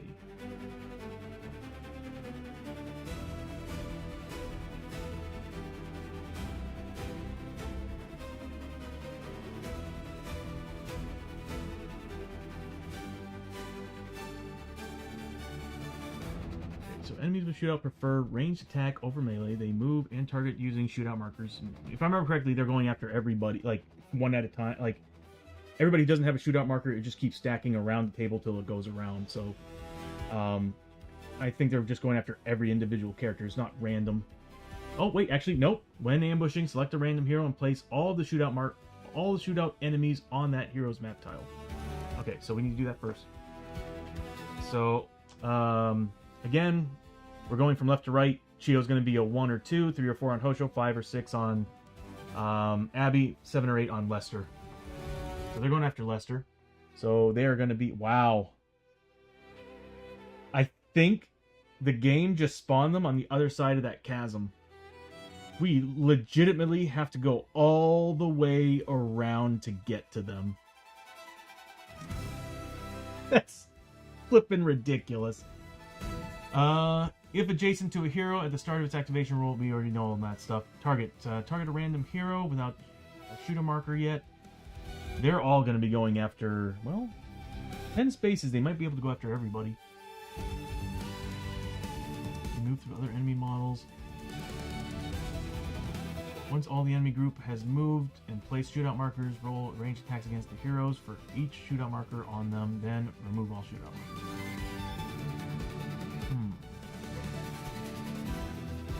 As far from the heroes as possible.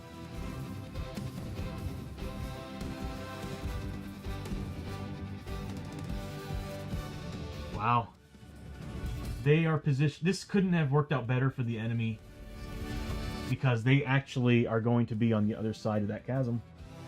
We actually have to march all the way across. I'm glad we got rid of the fuse with Darkstone. We're gonna need him to... We're going to need the Marshal to move. Although he should be able to reach them with the shotgun.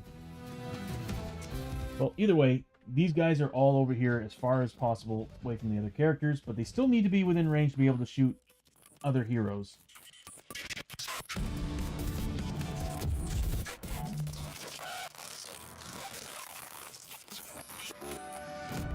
I think it switched some of my tracks, because that is definitely not one of them. So I'll just choose this one.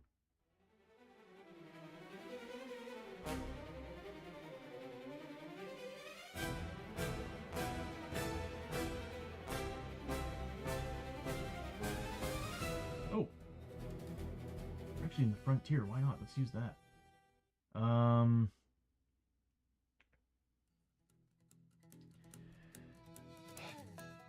So we'll have these guys over here. Let's see how far they are away from everybody.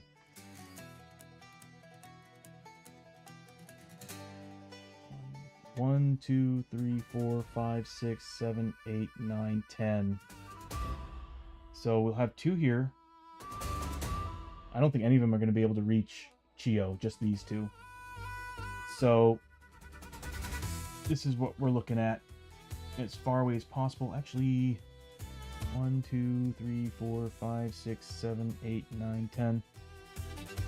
That's far away as possible. So these 2 are going to be going after the Marshal, because that's all they can reach. I don't think that space can target anybody else.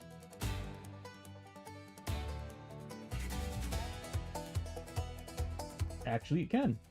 So what we'll do is we'll have one guy here, and we'll have the other guy here. And so what's going to happen is that this guy is choosing either the Marshal or Abby. So 1 through 3 is Abby. 4 through 6 is Marshal. Abby. So we got 2 on Abby. We'll say this one's on Abby, this one's on Abby, that one is on Hosho Rio. You know what? Let me get another... There we go. The green one might actually look better for you all. Yeah, that's better.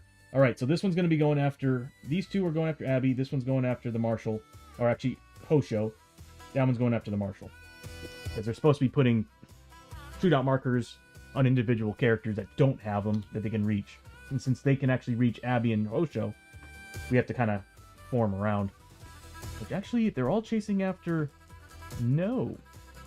Since they're all primarily after the Marshal, what's going to happen is one's on the Marshal, then it goes to Hosho, Abby, then back to Marshal. So That's how that works. Okay, so we got 2 shots on Marshall, and then 1 on each of those other characters, and they're getting 3 shots at 3 damage a pop. I didn't get any bonuses. But before that, we need to look at everything else. So, start of the round. These guys also need to decide who they're going after, because that's all an ambush. So, we'll start with... This one's a little bit bright, though. That's the only thing that scares me about it. We'll start with this guy. He's going after Lester. Luckily, Lester can actually shoot outside of melee range. The next one is going after... That would be Abby. The next one, going after Lester. Lester's in trouble. Very big trouble. The next one is going after Chio. The next one is going after Lester. Lester's in so much trouble. And then finally, Chio. Yeah, Lester's in trouble here. Very big trouble. He's got 3 spearmen, and luckily, we got rid of his armor too. That 4+ would have saved his ass right now. Okay. 4 choices were made. He needed the movement though, and he's gonna need it here soon. Although he could just sit here and shoot at these guys if we can round them up. Okay, so start of the round. We need to declare who's got what. Abby's got her dual pistols. She's actually got more shots now. Lester's got the shotgun, because they're not beasts or anything, are they? No. Hosho's, of course, got the Trun Blade, and Chio's going to be using... two-handing her staff. What are we going to do? Well, first things first, because Abby is a gunslinger and she's got that special ability that lets her be initiative 10 on the first start round of a fight, which technically an ambush is a fight. So she's going to be a 10, and she's getting +1 shot with a gun. So Abby's going to go first. We do need to increase... Well, they're technically initiative 7 right now. But Abby's going to go first with her initiative 10. She's going to roll for grit first. Oh, we got grit, thank God. We're going to need it. I think that everything at Totem is our saving grace. Janice, how you doing, Janice? Oh, I forgot. I need to do some shouties.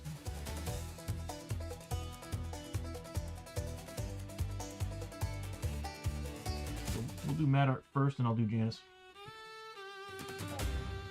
That doesn't sound good. No. We should investigate and then go. I got you! I got you! Oh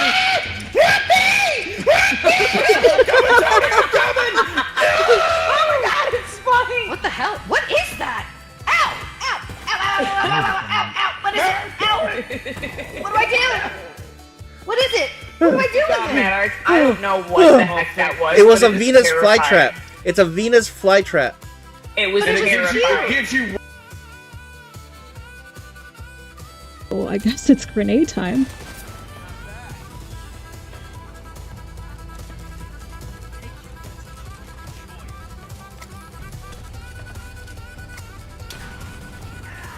Oh, fuck. Snake Eater. I think we just dropped the grenade on ourselves. Damn it. Alright, so we're going to roll for grit. I'm doing great, Janice. Thank you so much.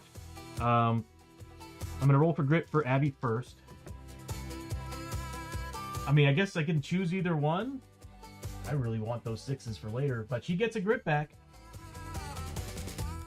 Nice, Abby. Animations aren't playing. That's driving me crazy. So she's now got the pistols upgraded. I didn't add that upgrade to... I didn't, did I?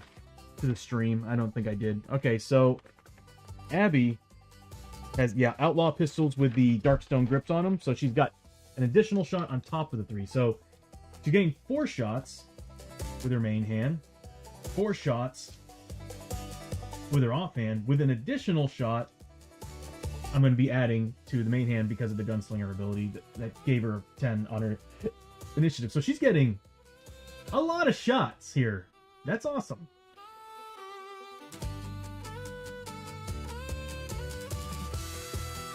Don't ask why or what happened, but I'm getting a sexy fox bunny suit art piece of my character being down. Oh, nice, man. I'm drawing right now. That's awesome.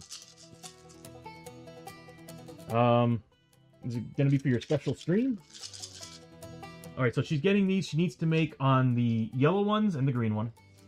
She needs to make 3 pluses. Yes, and on the purple one, she needs a 5+ to hit. So here we roll them out.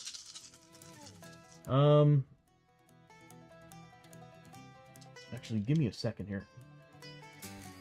She's got stuff. Yeah, I didn't add the information on that. Demons. Oh, she's getting +1 damage on these because of the bullets. I'm so glad I got the Darkstone bullets. And I'm glad that I put these on these sheets. Scafford hat, +1 initiative per mutation. How many mutations does she have? She might actually have more initiative than I think. No. She's right where she should be. Okay, so... +1 move, keyword outlaw. Okay. I was hoping that she would have something.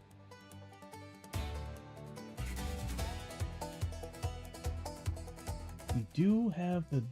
We still have some Deadeye shot. We have a whole round of Deadeye shots.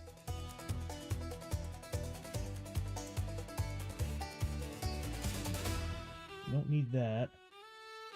Got bandages, whiskey, and a tonic. Okay. Alright, I really don't have anything extra. So, she's getting 3 pluses on the golds and the green, and 4 pluses on the purples, because it's an offhand weapon. We really need to upgrade some of that stuff. But I have tonic in case I need to reroll. And we're getting +1 damage on top of that. So, they're technically...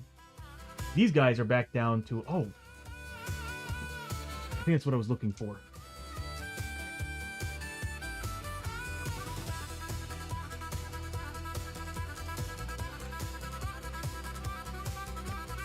Alright, so here we go.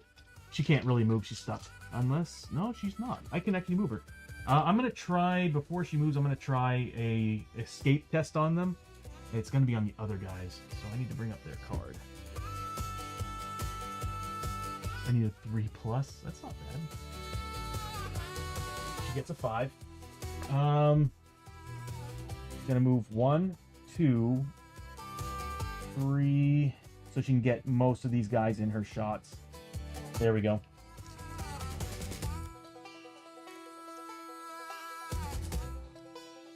Yeah. So she's gonna get... She can actually get all these guys in her shots now. Here we go. That's a lot of bad rolling. That's a lot of bad rolling. Holy crap. Okay. So we did manage to get 1, 2, 3, 4. These are misses. I'm going to spend a grit to re-roll these. Wow, man. That's a lot of 3s. So we'll spend a grit. Are you kidding me? I can't roll higher than a 3. That's not a good sign. So these are all hits. They're +1 damage. So it's going to be... Well, these guys are the ones with the defense 4. Let's see what the other guys got. Because I think I'm just going to go after them. Yeah. They get armor. They all have armor. What am I saying? So they're going to be -2 to these rolls unless I do Deadeye shots. Then it's whatever I roll for damage, which is probably the best thing I can do right now. I hate using them early, but these guys are going to hurt. These guys are going to hurt.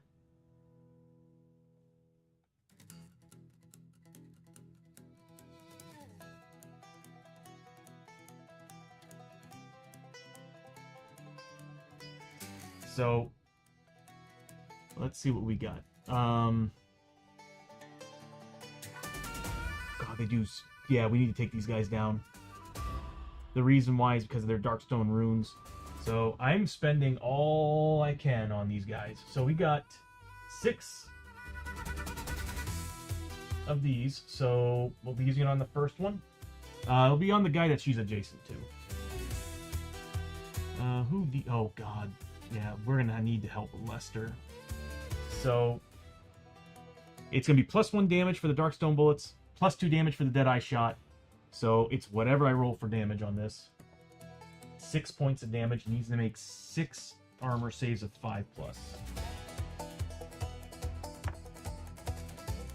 Can't add anything to this. Alright, I really need to find that gunslinger's gun belt, because then I can start getting crits. Actually, no, I need to upgrade her to the next level, so there's just too much I can do with her. Alright, here we go. 5+ is what he needs. And he gets 1 save, the rest cut through. Dealing 5 points of damage. He only has 4 health. He's dead. They have 1 elite ability, so he's actually going to be 30 XP. So he's gone. God, she's so powerful now that I upgraded those pistols. Next shot, and the Darkstone bullets help too. So next shot is going to be, we're going to start going after the guys around Lester. So next shot, again, Deadeye shot. I really can't wait to add the wheel to the actual stream. That's going to be pretty cool. I'm actually going to have it kind of move and remove bullets. I might see about actually adding sound effects for using them too. Alright, so here we go. We're using one to make this whatever I roll for damage. 3, mine as well. So he needs to make 3 saves. 5+ armor saves. Wow. So that's 1 point of damage. It's going to be this guy right here. Next one, once again. Whatever I roll for damage, I'm going to re-roll that with a grit.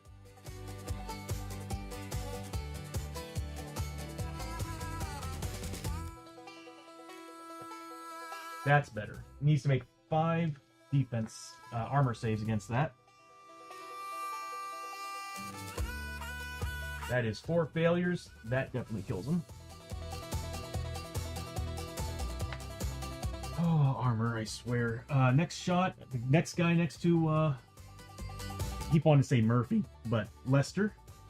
So, whatever I roll for damage, because again, +1 damage for the Darkstone bullets, +2 damage for the Deadeye shot.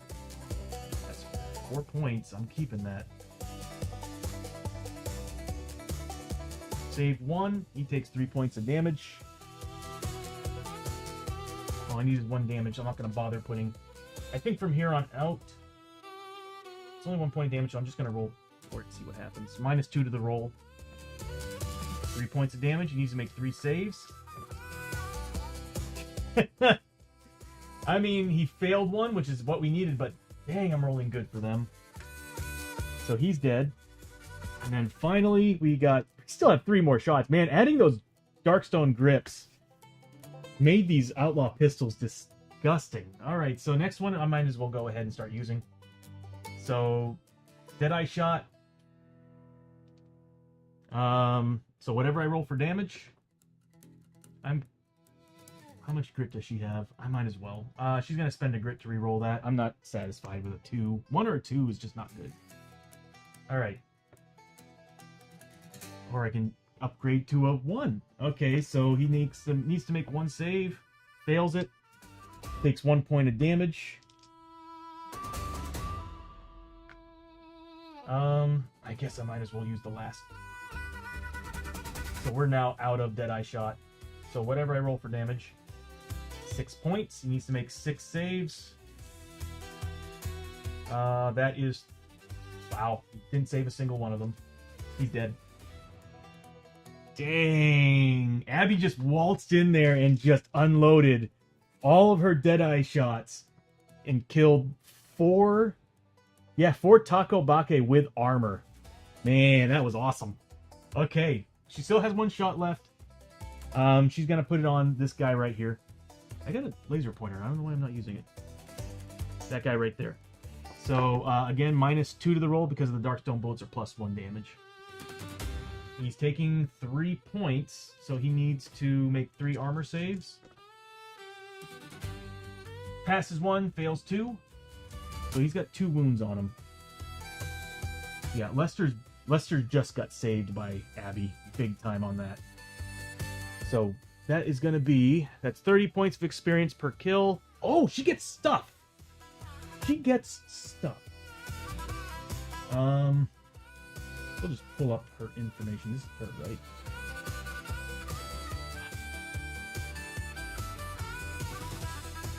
Sadly, not everything's on these sheets. So, if I remember correctly, I think she gets stuff for kills. Meta, how you doing, bud? While I'm looking this up,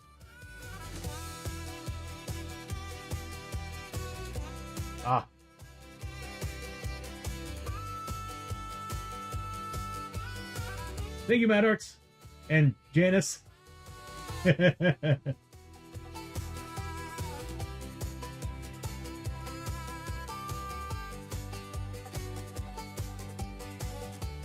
a race for you two.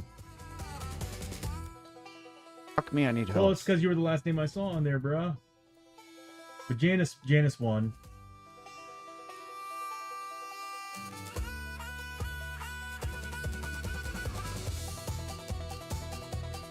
How was the stream, Meta? I hope it went well, bro. Playing some Arc Raiders. I gotta join you on that. I'll be honest with you, I'm gonna suck at it because FPSs and stuff like. Well, I don't know. I've been playing a lot of Helldivers. I love Helldivers. Fuck me, I need health. Alright. Okay, I'm gonna stop that. I get him? Fucking A, look at me go. Oh, that's a shot. I don't want the shot. It won't stop it.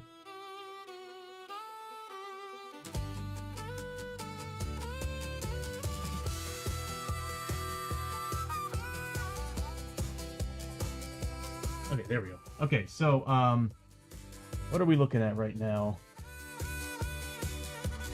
Marching boots, Scafford bandana. That's right, we could have been healing some health. I mean, sanity. Shadow move. Yeah, we already did that. Wanted, started... Draw. Those aren't what I'm looking for. Outlier charm isn't what I'm looking for either. I could have sworn she had something else, but I guess I'm wrong. Could have sworn she got, like... Yeah. No, that's not her. There she is. Okay. I guess not. I guess she's the only character that doesn't really have much when she kills somebody. Or unalives them. Alright. I guess we'll just put that baby away here. So she's just... She did that damage to him. So she's just gonna get experience. So she's getting what? They're 30 apiece, so she killed 4 of them, so she's getting 120 XP for that whole round of shooting. I really want my animations to work. It bothers me I don't see them. Lester needs to catch up. Alright, now it's their turn. Which I might as well just go down the initiative here to have them sign up. So we still have 2 on Chio, and we got 4 guys that are going to be shooting at 3 different characters. Actually, I might have just screwed Lester over here. Yeah. He can no longer see Abby. Okay, so 3 of these are going after Lester. See, hold on. 2 are going after Hosho. 2 are going after Lester. Is what's going to happen. Because it keeps rounding around. So 2 after Hosho, 2 after Lester. We'll start with the soldiers first. The spearmen first. They're going to be getting... Let's see... They're going to be getting Combat 5. Wow. Really? Okay, so they're getting Combat 5 on 6s. They do double damage. Oh my god. So we'll start with Chio getting her ass kicked by 10 attacks. Luckily, she still gets her defense roll, I'm sure. Yeah. So 10 attacks at 4+. 6s do double damage. There is at least 1 6. And they needed 4 pluses. So these are all failures. So they get 4 regular attacks. So we'll use some different dice for those. I'm losing so many different. I'm losing so much dice. There we go. We'll do this. He's got 2 wounds on him. I guess I could use the icons. So these are going to be the basic attacks. This one is the double damage attack. So she needs to make defense saves against these first.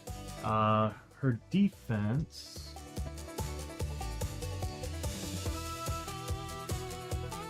Why is it not coming up?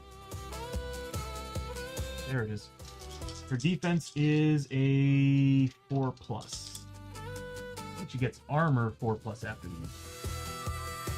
So she definitely avoided the double damage. And wow, she avoided multiples. So one of these does cut through, dealing 2 points of damage, but she gets an armor save of 4+ using the Takobake armor.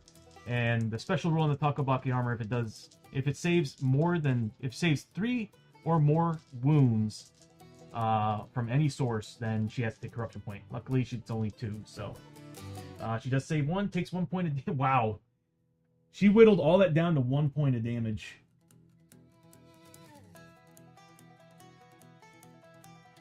Wow. Good for her. Okay, so next is going to be, let's see, those 4 riflemen. 2 are going after Hosho, 2 are going after... Actually, hold on a minute here. They might still be going after Abby. When they were placed, right? Was it when they were placed they put the shootout markers? Yes. Or is that the start of the... Hold on. I need to look at that rule card again.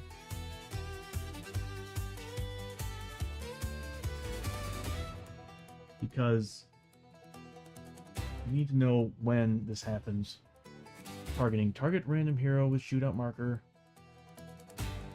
So it's during their turn. So they should have right now started their targeting with their shoot-off markers. So that means it's who they're going after. So yeah, it never changed. It didn't change. Because what would happen is that one would have, of course, targeted the primary character, which was Lester. Then after that, one would have put a shootout on the next target they can reach, Abby. Then the next one, another one after that they could reach that doesn't have a shootout marker, Osho. So then it would have gone back to Lester. So Lester's got 2, Abby's got 1, and Hosho's got 1. So they all have 3. Let me pull up their card. So what we're looking at is 3 shots each at 3 damage. So we'll start with, we'll work our way from left to right. So we'll start with Hosho.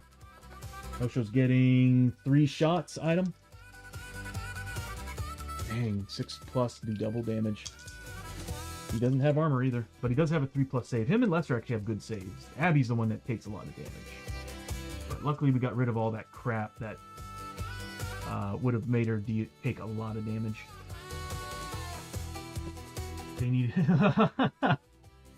That is 2 criticals and 1 regular hit. So he needs 3 pluses to save. Oh boy. Oh my god.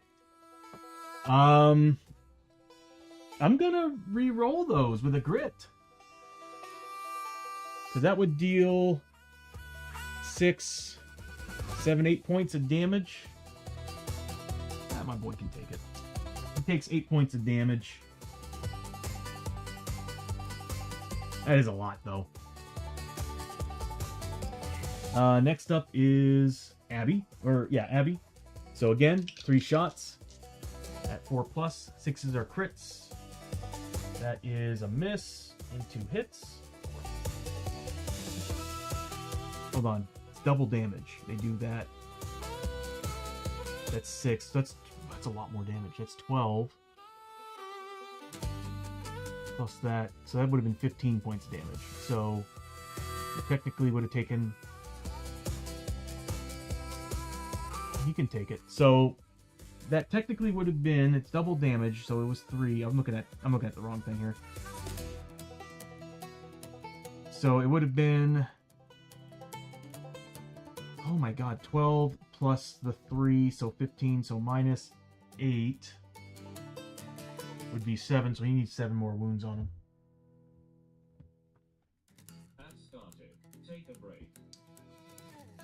Ow, these guys hurt. So Abby got 2 hits, regular hits. So she needs 4 pluses, I believe, on these. Good, she passes. Next up is Lester. Oh god, after seeing what we saw with Hosho, I'm a little bit worried. I'll use different dice. So 3, 6, so they're getting 6 shots on them. 4 pluses, 6s are double. That is definitely a double right there. And 2 regular hits. So that's a 6 damage, and these are 2 3 damage. He needs 3 pluses, and he has his soldier's armor of 6 plus, I believe. Pull up his stuff. His clothing. Soldier's armor, 6 plus. Yep.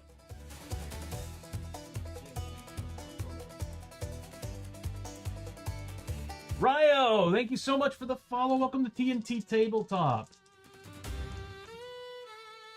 Yeah, if you're not familiar with us, we primarily play Shadows of Brimstone, which is this game right here. So dungeon crawler with the Old West themed and feudal Japan themed. It's very diverse with well over 100 different monster types. But again, thank you so much for the follow and welcome to the crew.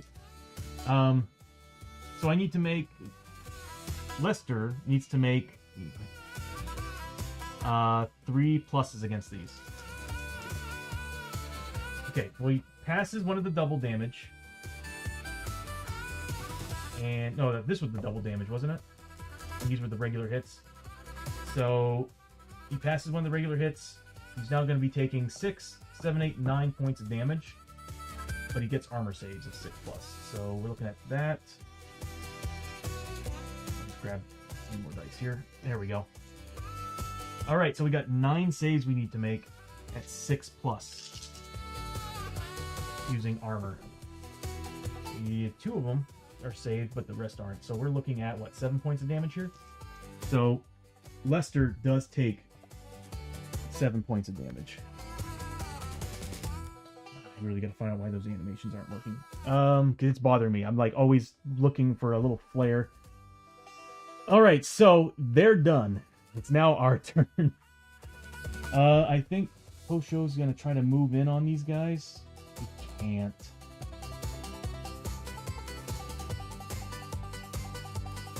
Dang. He can only go after one guy. Oh, no, actually. Let me get... Welcome back from the ad break, everybody. I need to pull up the battle tactics for the Wandering Samurai. He's got 2 abilities. He's got... He failed the darkness roll earlier. Beginning of the fight, he should have gotten D3 plus 1 Fury. He's got 4 Fury. He's got an ability. Is it... Not Whirlwind Strike. Where is it? I think it's Blowing Reeds. I got an idea. It's Blowing Reeds. It costs 5.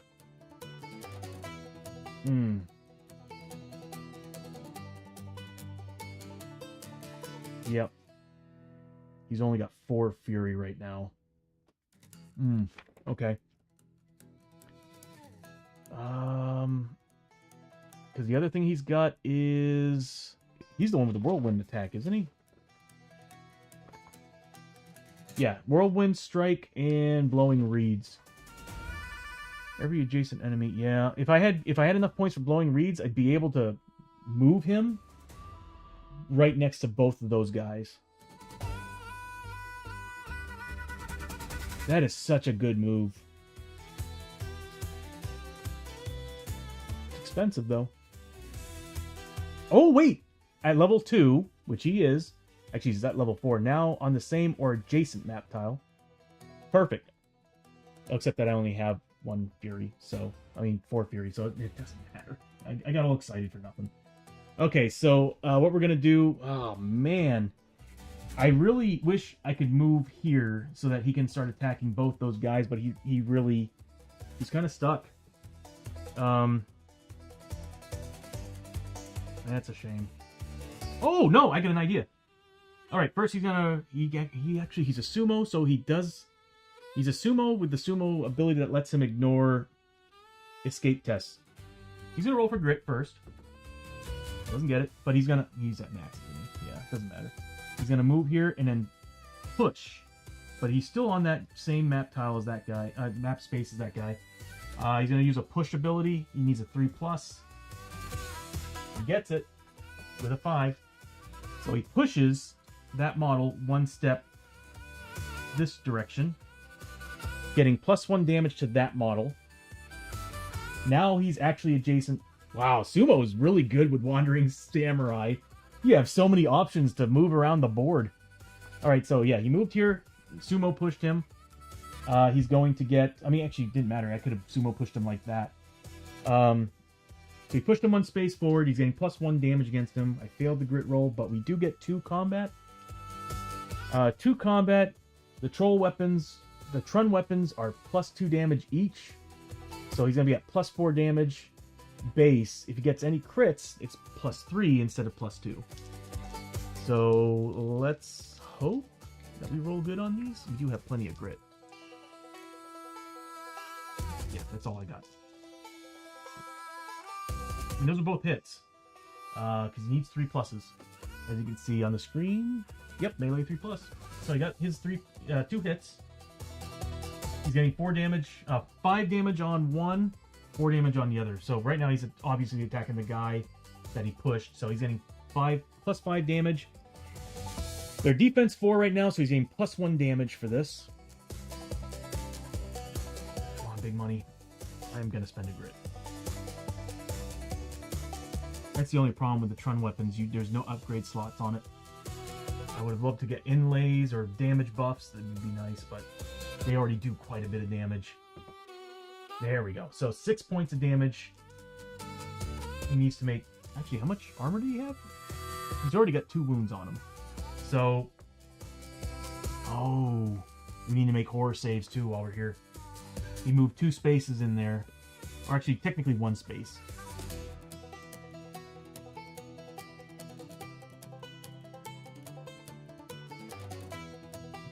Deviants.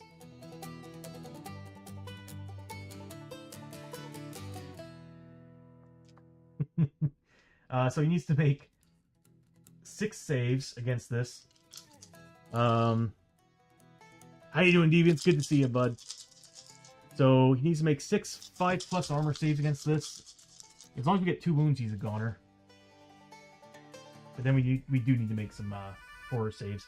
So he only saved 2. He's dead. The next attack is against the other guy, which only does 4 damage, so it's whatever I roll for the damage. Let me do the horror saves first. He moved 1 space in. Yeah, he failed that. So he did take 1 point of sanity damage because of that hallway.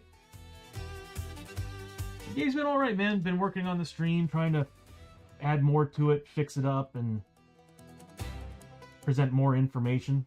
Working out pretty good so far. Alright, so he's gonna attack the other guy that's attacking Chio. So here it's whatever I rolled because it's +4 damage to the both Trun blades combined. So we're looking at 3 points of damage. He needs 3 saves. Fails all of them? He's got 1 health left. Chio will be able to take care of that. Next up is Lester. Yeah, Chio's gonna have to heal up Hosho as well. Lester is gonna roll for grit. Doesn't get any, but he's gonna move up 1, 2 spaces, putting all those dudes in line with his shoddy. Oh, he used his ability called backstep. Is it backstep? Hold on. Well, it's a soldier ability that lets him move 2 spaces that ignore escape, but at the same time, it doesn't affect his rapid reload, so he gets his extra shot. So he'll do his 2 spaces, and he gets typically 1 shot with the shoddy, but he's getting 2 instead. And it's actually D8s. Shoddy does D8s. That's why it's only a one-shot weapon. Except with Soldier, it's now a 2, as long as I follow these rules. And it has an inlay, so if I miss anything, I can... Well, actually, the inlay just let me re-roll, so... Am I missing anything? I do have the Gunslinger's gun belt, so I can add +2 to the damage, one of these damage if I want to. I'm definitely going to choose to re-roll that. That's a crit. Alright, so we got a crit. And we got that. Let me pull up their stats.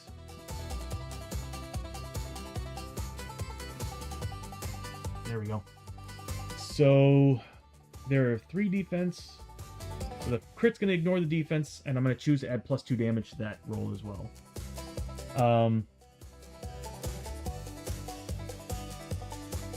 I'll put it on, well, I guess I'll put it on one of the guys that are after him. So we'll say this guy right here. It doesn't matter. So it's going to be what I roll +2 because of the gun, the gunslinger's, not the gunslinger, the gun belt that he's wearing.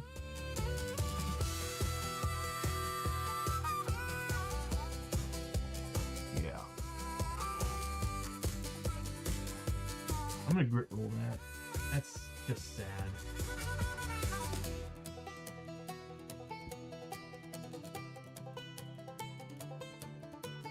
I guess I'll take it. 5 points of damage. He needs to make 5 saves.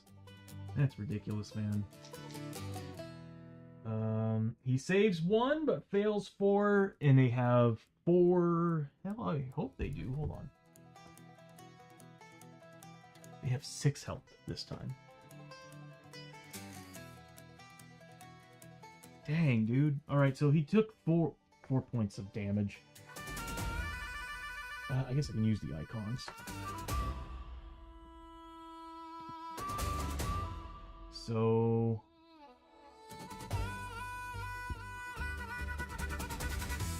we'll just go by wounds. So he's got 4 wounds on him out of 6. Dang. Alright, next shot is going to be -2 to the roll. Or actually, hold on. It's not a crit. He's a 4 defense, so it's -4 to the roll.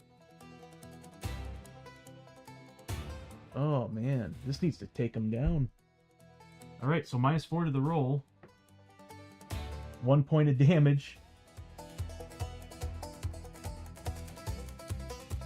Are you kidding me? Okay, so he's not dead.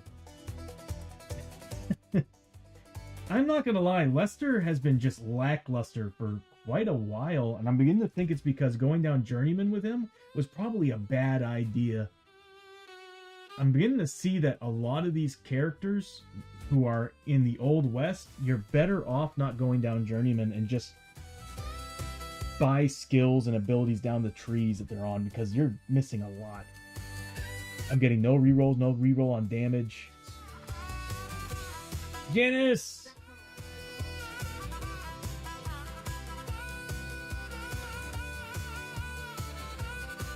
1v3 back for Hosho. He's getting 3 packs, so... yeah, health. That screams health. Thank you, Janice. Well, Lester, that was disappointing, bro.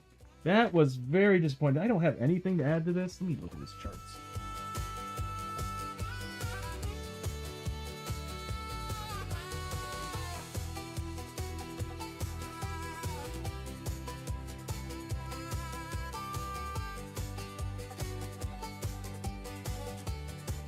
Yeah, animation turned out a lot better than I was hoping.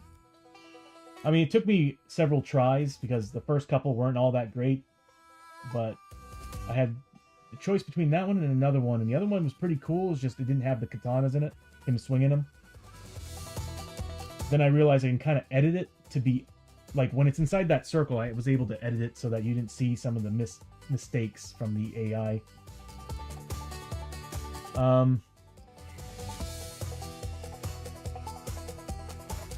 Marshal's badge.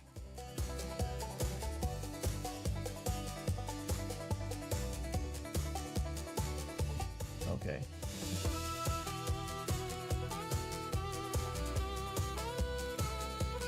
Dang, yeah, nothing.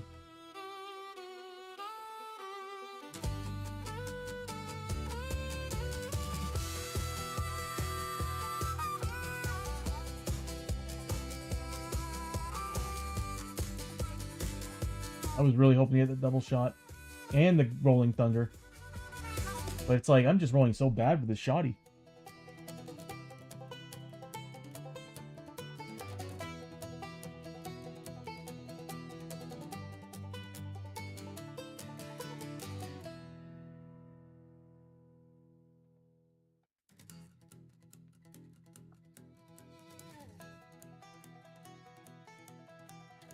Oh, we need to get rid of the fuse with rock on here. That's it. That's all he did.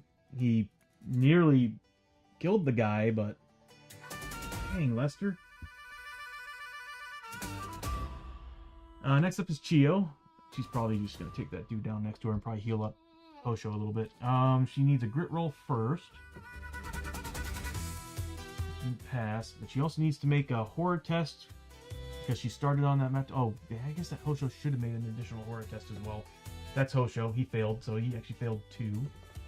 Chio passed. She's a 3+. I forgot that it also happens when you start on that map tile, which he technically did.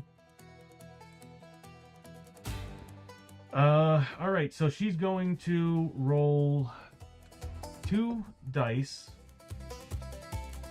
at 4+, and since she's holding the staff by 2 hands, she's getting D8s on damage. He should. He's only got like what, 1 health left? Yeah. Come on. But that is a crit. He still gets his armor saved, so that's the problem with this. All right, so that's a crit.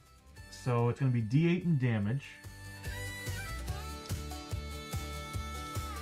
Ignoring defense. I don't think she's getting any bonuses. Of course, it's covered up a little bit. Oh yeah, at the end of the turn, heal 1 wound from all adjacent heroes. God,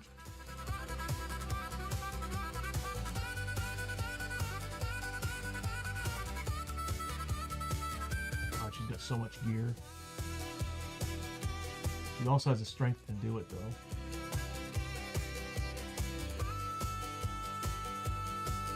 Yeah, she'll definitely be healing Hosho up here in a second.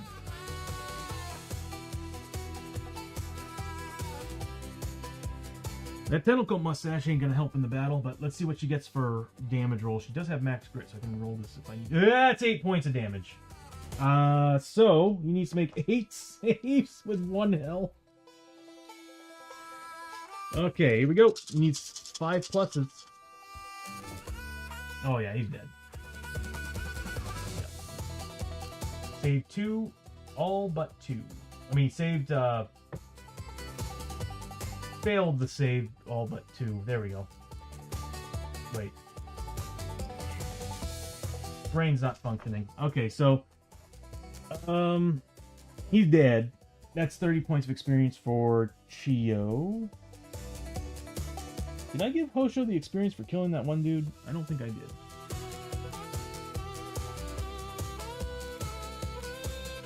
And Chio gets XP for taking this one down. And she's going to start healing up Hosho. She's got some bandages on her.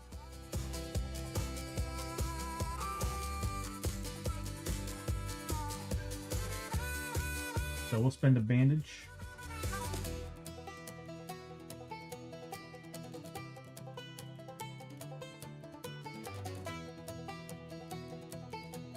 And that's going to heal. We're also going to use her gloves, so she's getting +1 to this. Once per turn she can use that, so she's gonna get +1 to for the glove, +3 for her doctor ability, so she's +4 on this roll. That's a 10.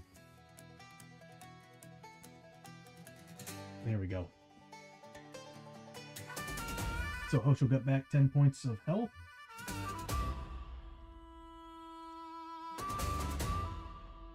And that's gonna give Chio 50 points of experience. Nice.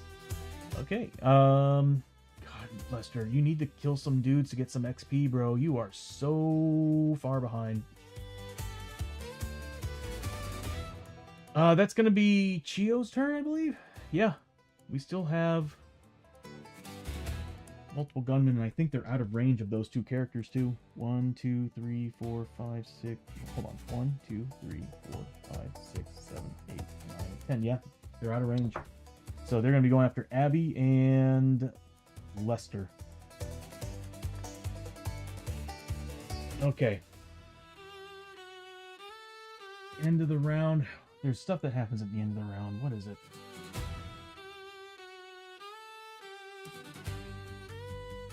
She heals Hosho 1 point of health.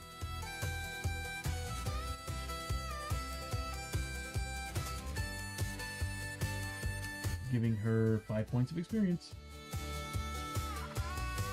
And that's it.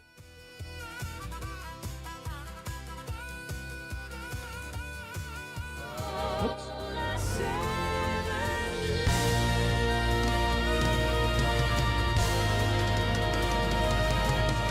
Okay, so we failed.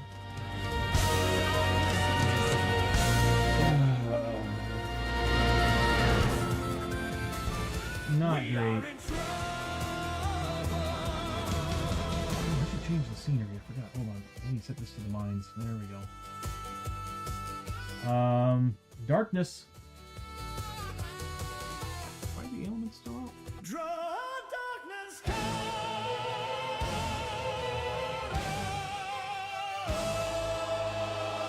Uh-oh.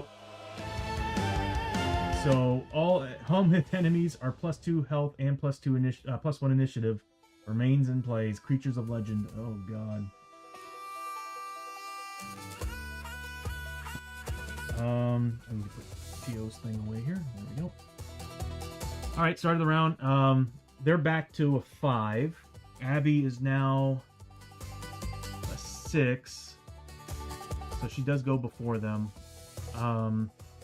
Since ambush is over.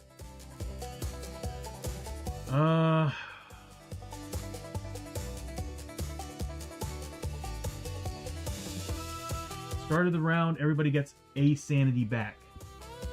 I need a button for that. Because they're all wearing antler gear. Well, they all have an attachment on some of their gear pieces. Yep. Antlers on the dead man's poncho on Chio. Antlers on the sumo Mawachi that Hosho's wearing. Antlers on the soldier's armor for Lester. And then antlers are on the scabbard hat on Abby. So they're all getting 1 point of sanity back at the beginning of every round. Alright, Maddox. +1. +1. And +1. Nice. Okay, those antlers are good. Abby's first. Abby's gonna move on up. First, she's gonna roll for grit. She's been using it quite a bit. She gets it back. So Abby gets 1 grit back. And she's gonna move up 1, 2, 3, 4. She's still a 6 movement, right? Sure is. We'll move right here. And I start blasting.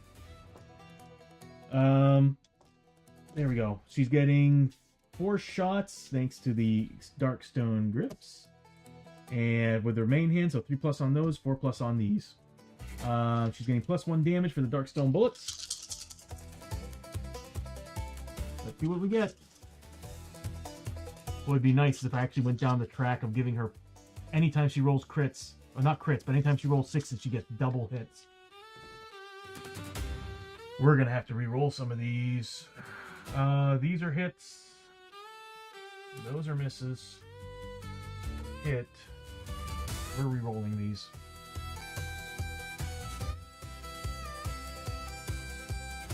My rolls are turning to trash. So again, 4 pluses on the blue, 3 pluses on the yellow, on the gold. Fails, hits. Okay, so there we go. What we're looking at is +1 damage, or that's not them. It's not they. whatever. Their defense 4. She's getting +1. Oh, I forgot that he had a +1 damage on the shotgun. That dude was actually dead, by the way, everybody. I forgot that the Marshal has Darkstone ammo, so he's dead. That was +1 damage. Actually, he needs to make a roll against it. He failed. He's dead. So the Lester should have gotten 30 points of experience and got an extra shot. And let's see if he got it. He did. No, that's the wrong die. Sorry, it's D8. That was a 1. Once per turn, you can use the flag of what's it called? The flag of...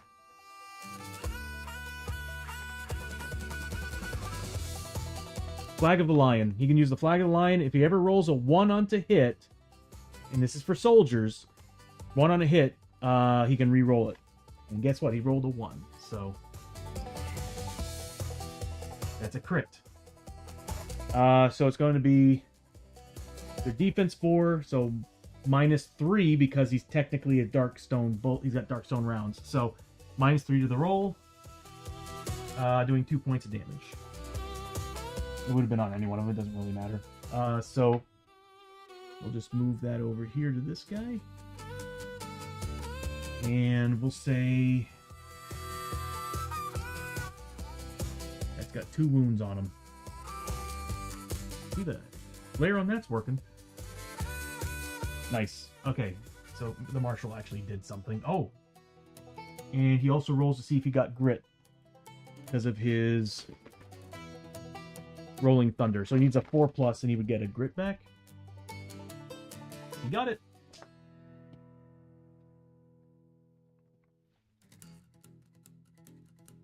I'm going to stop playing as 4 characters, I swear.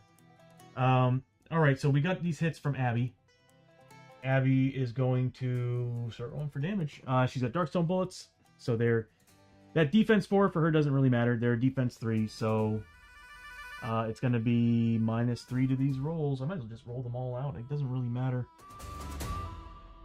Yeah, so it's going to... Well, actually, it does matter because I want to make sure that if I do kill a guy, it goes next one. So I'll be doing these shots into the guy who's already got 2 wounds on him. So -3 to the roll. That's 2. He needs to make 2 saves. So he did take 1 point of damage. -3, nothing. -3, another 2 points. It's a 5+ armor, right? So another 1 wound on that 1 hit. He needs 2 more damage. -3 again. He needs to make 3 saves. Not one of them save, so that's 3 points of damage, killing him outright. So he's dead. We'll put that over here so I can remember. Next one. Again, we got 2 more hits left. -3 to the roll, 2 points of damage. Saves 1, fails the other. And then finally, -3, 1 point of damage.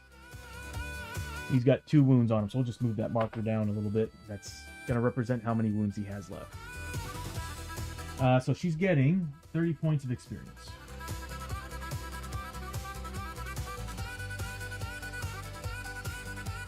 Nice. Okay, so she's done. It's now their turn since they match the other characters. We've whittled them down to just these 2 guys, so one's getting 3 shots against... Let's see. Well, one's going straight up for Lester, so here we go with the shots on that. 4 pluses. Any 6s are double damage. Whiffed all shots. The next one's shooting at Abby. Oh, God, no. Oh, God, no. Thank God she doesn't have the infection anymore. Okay, so we're looking at, again, a grand total of 15 damage that she needs to avoid, and she does not have armor. So she needs... These are the crits. And that's the regular. She needs 4 pluses. I might have to grit roll these. Or she can ignore all of them. It's 2 6s and a 4. Nice, Abby. Alright. So she saved out of that. Whew, that would have hurt. Luckily they don't ignore things. Oh.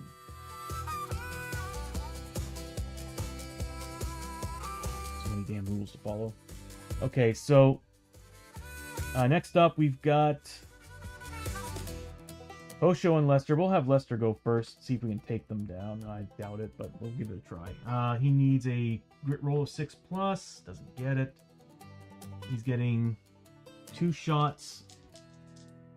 Yeah, 2 shots at 3 plus. Is it once per turn that the flag works, or is it once per fight? Once per attack. So we already used the flag of the lion. So we still have the inlay. Good lord! That's 2 huge crits. I wish that I would get more damage on an 8, but no. Well, I'm a little scared now. I don't think I'll ever see that happen again. First one on the guy with wounds. Ignoring defense. So yeah, ignoring defense, whatever I roll for damage.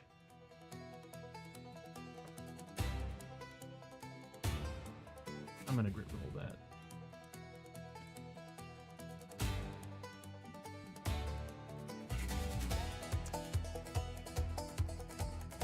There we go. 7 points of damage. He needs to make 7 armor saves.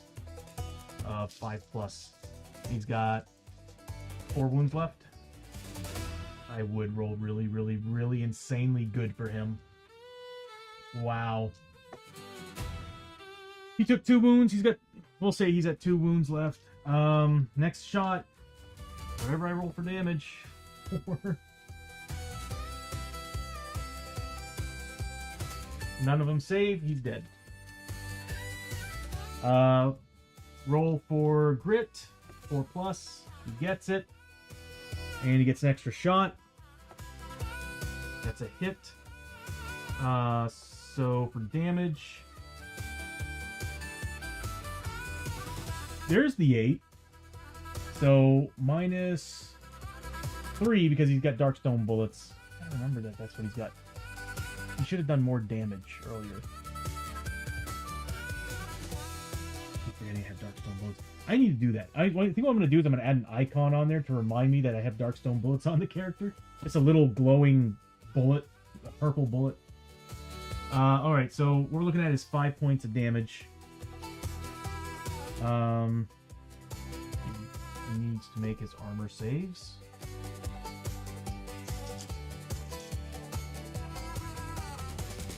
Yeah, I didn't spend a grit to reroll. I was planning on spending a grit to reroll that, but I didn't.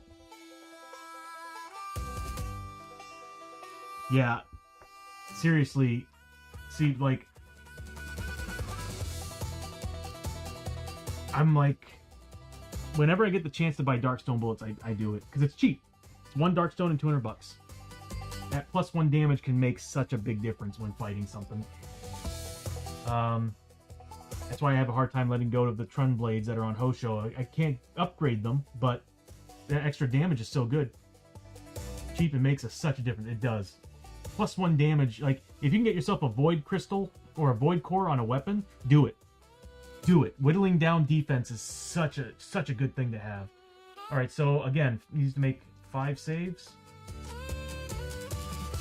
All failed. So he took 5 points of damage. He's got 1 health left. The crappy thing is that now he's probably going to move all the way back. Actually, he probably should have done that this turn.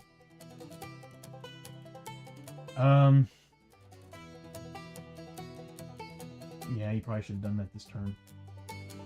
Let's see. So he's number that, and we're adding. He's got 5 wounds on him total.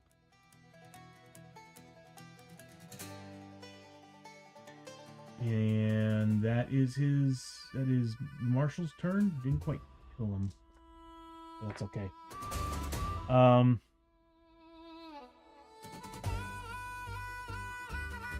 it's the end of the Marshall's turn. Next is Hosho. He's gonna have to take some horror checks as he's leaving this room. Let's do a grit roll first. Nothing. He's gonna move 1, 2, 3, 4, 5. Does he have grit? You know what? I'm gonna spend grit to have him run.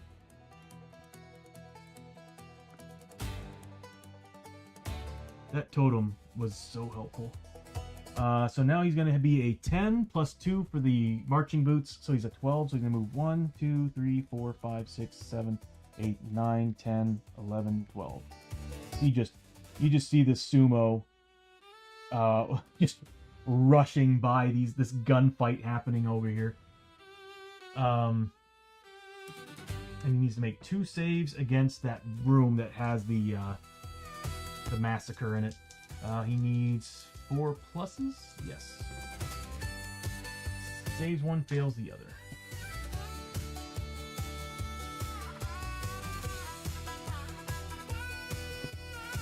other. Next up is Chio.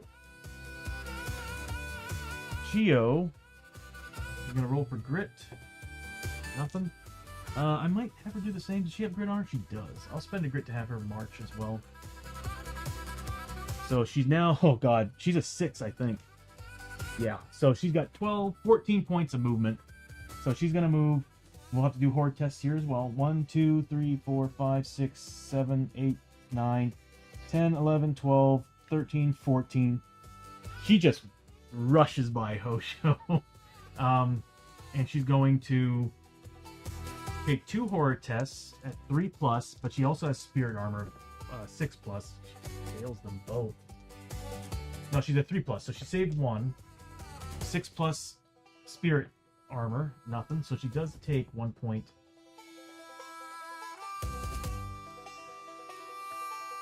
I need to remove grit from her because I spent the grit. And 1 point of Sandy. That bothers me. Why isn't the animation working? What could have I done to stop the animation? That's the end. Sorry, I'm really hungry.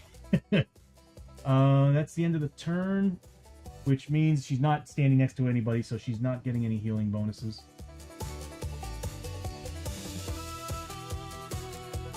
I'm wondering if I can program the stream to do special things on special events.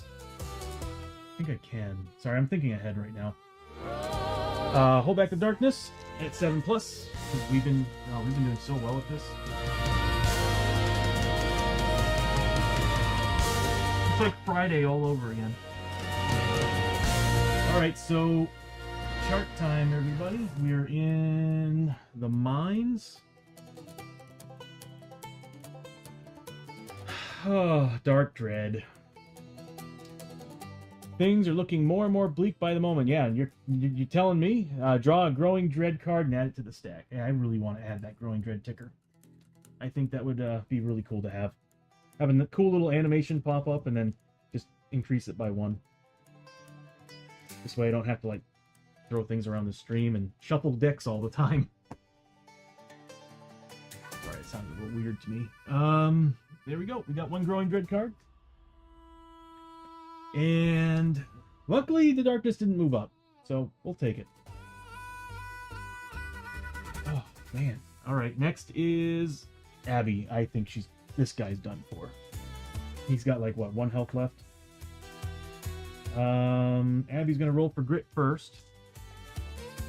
That's not a good roll, and she's gonna get 4 shots with her main, 4 shots with her off. You know, it's gonna be 3 pluses here, 4 pluses there. Yes. Got plenty of grit to go around too. God, I wish I could get... The thing that sucks is that when she levels up, it's either I go for tier 4 ability, or I can grab that awesome on 6's double hits, and I'm just kind of wishing I'd go for double hits, because look at this. That'd be 1, 2, 3. That'd be 6 hits right there, just from those dice. Because there's no... What's crazy is that there is no limit. There's no max 3, nothing. There's no limit. All 6s are double hits. It's insane. But this character's all about nickeling and diming a character. Those are hits. These are misses. Misses. I don't think I need to re-roll these. I think we're good. Okay, so first hit. She's getting +1 damage. So he's not getting the defense 4, so -3 to these rolls. So here's the first one. He needs to make... I think he's dead. Three armor saves of 5+. Yeah, he's gone. Alright, so that's all that took. Wow.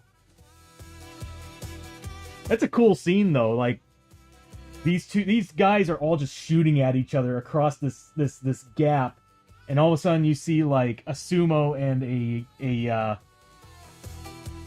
a traveling monk just fly across this, trying to get to the other side of the... It's too bad that actually Hosho could have spent some some points.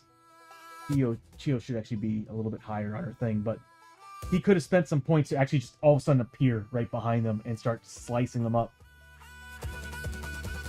He should have actually gotten... Fury's not working. I haven't spent any Fury. I think I might have been accidentally deleting Fury. I haven't spent any yet. He should be at 4. Actually, he should be at 5 because he killed somebody.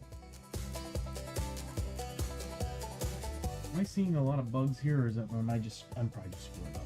So he should be at a 5 right now. So yeah, he could have totally used that. And I think he could have gone after somebody on an adjacent map tile too. So he could have moved here or here, used that ability, and then just popped up here. Oh, that's cool. That is cool. Thanks for the stream. Gonna make dinner for my boys. Have a great night. Oh, thank you, Steve. Thank you so much. And I'm hoping... God, I hope I'm pronouncing your name properly. But thank you so much for watching the stream and hanging out and correcting me, too. Because, like, there's a lot of times where I am totally off. So, again, thank you so much for hanging out and watching the stream. Good to see you. And I hope the dinner turns out great. Pretty sure it will. But anyway, so I think now that it's over, we're going to call the stream there. Yeah, it is. It's very complex. Especially when, like I said, playing journeyman characters. One person in charge of 4 characters that are journeymen. It is rules heavy. Especially when you combine the entire game. Which is what I did. So. But anyway, I'm learning to start pulling bits and pieces off the game. Because I'm like, it's time for me to start removing all the cards that are specific to adventures, like vampire cards. So I'm trying to separate everything as best as I can.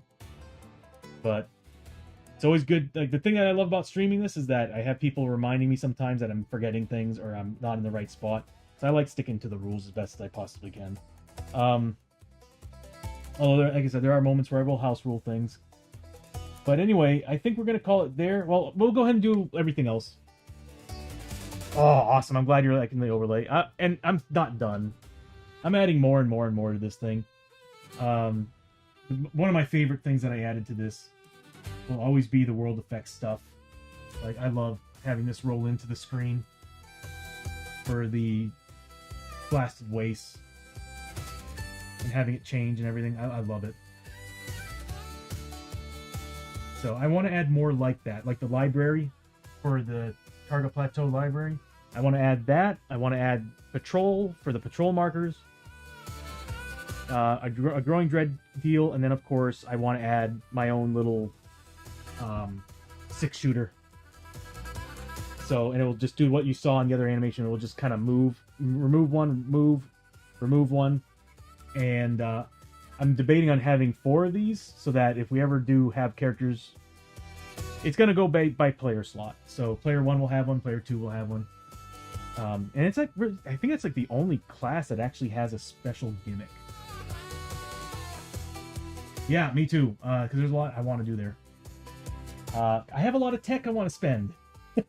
I want to take those pistols that she has and add those laser pointers because I'll get +1 damage for those laser pointers. And I'm like, if I can do that with Darkstone bullets, that's +2 damage per pistol. I'm like, that is so good. On top of getting extra shots. I'm like, as much as I want the inlays to re-roll, which is awesome, she's already got a good ability to get grip back. So I'm like, what's the point of the inlays? I'm like, it's all about those laser pointers. If I can get those laser... And they're only one slot, and they cost... I mean, they're a lot of tech, but I think we have enough tech to get both upgraded. But anyway, what we'll do is we'll finish up the round victory. Where's my victory music? There we go. We'll go ahead and do catch your breath, loot, and then we'll call it a stream.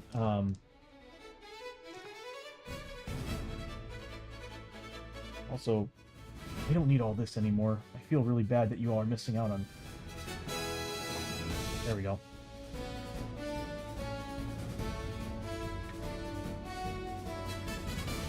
We don't need that card anymore. They can go into this card. We got a Growing Dread card. Yeah.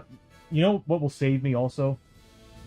Doing a ticker for the Growing Dread card. The reason why is because, like, I'll sometimes forget and I'll slide that back in. But, you know, this doesn't get revealed toward the end anyway. So I'm like, I'm thinking if it tells us to remove cards or choose cards, we'll just do what we normally do right from the deck. But I want a ticker. I think it'd be a lot better. Yeah. So, catch your breath. Abby activated, everybody else did not. So everybody else gets the special catch your breath of 1d6 back, or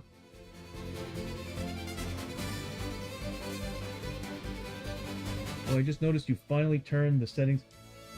Well, actually, Janice, they've been on this whole time. You know what it was? I had myself set to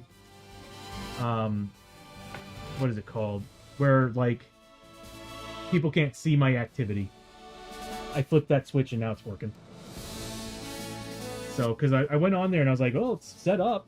What's the problem? And I finally noticed, I'm like, oh, you know what? I think I'm still set to do not display activity. And sure enough, I turned it on and here we are. Okay, so Abby first is getting 1d3 back. Does she need it? She does. She just gets sanity back because I can't roll any lower than a 1, so. Good. So we get 1 sanity back. I really need to fix those animations. It's driving me crazy. Then we'll go on to Hosho. We should really go down the line, but see, what's sad is I kind of wanted to go from player 1 down to player 4, or rearrange based on initiative, but it's such a hassle to set all that up. Like, if I had this all set up in JavaScript, it'd be a different story. I could actually just create a for loop and have it do all the work. Can't do that with Advanced Scene Switcher, which further makes me want to do all this in JavaScript, but I don't want to redo this. If I build this whole thing in JavaScript, I would have to build it all from scratch, and I don't want to do that. I already put a lot of work into this. Okay, so I might have a way to do that. Anyway, Abby went. We're gonna go with Hosho. Hosho, let's see. He could use a grit.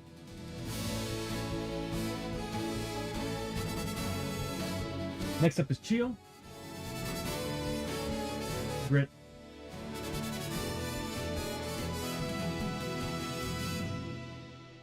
Iceman, how you doing, bud? And Lester, you can always have Chio heal him up, get some experience, but Iceman, oh god, thank you so much for the for making me drink. I need it. Thank you. Trying to think. I could probably just have Lester get healed by Chio. That would give her experience, and she'll heal the hell out of him. Chances are I'll roll a 1. So yeah, we'll give him a grit. If he didn't have full grit, if he had full grit, I would just roll for it. Awesome. Wow. That was awesome. All right, so Now let's move on to the loot. We took on 2 enemy groups. We took on the Takobake Rifleman and the Spearman.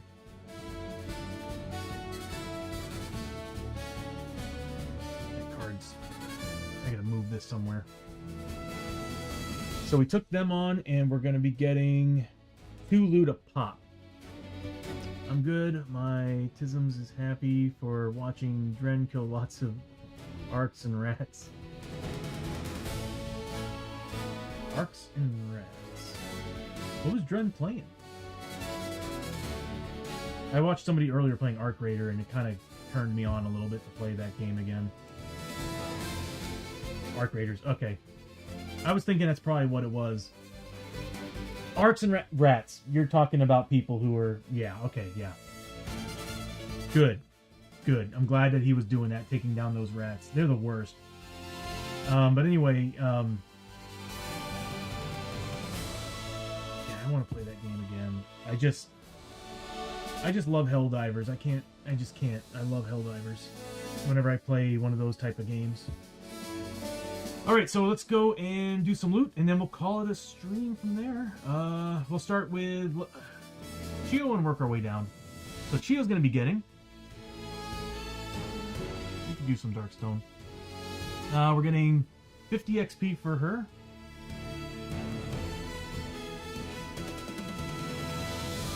We get a gear card and some Darkstone.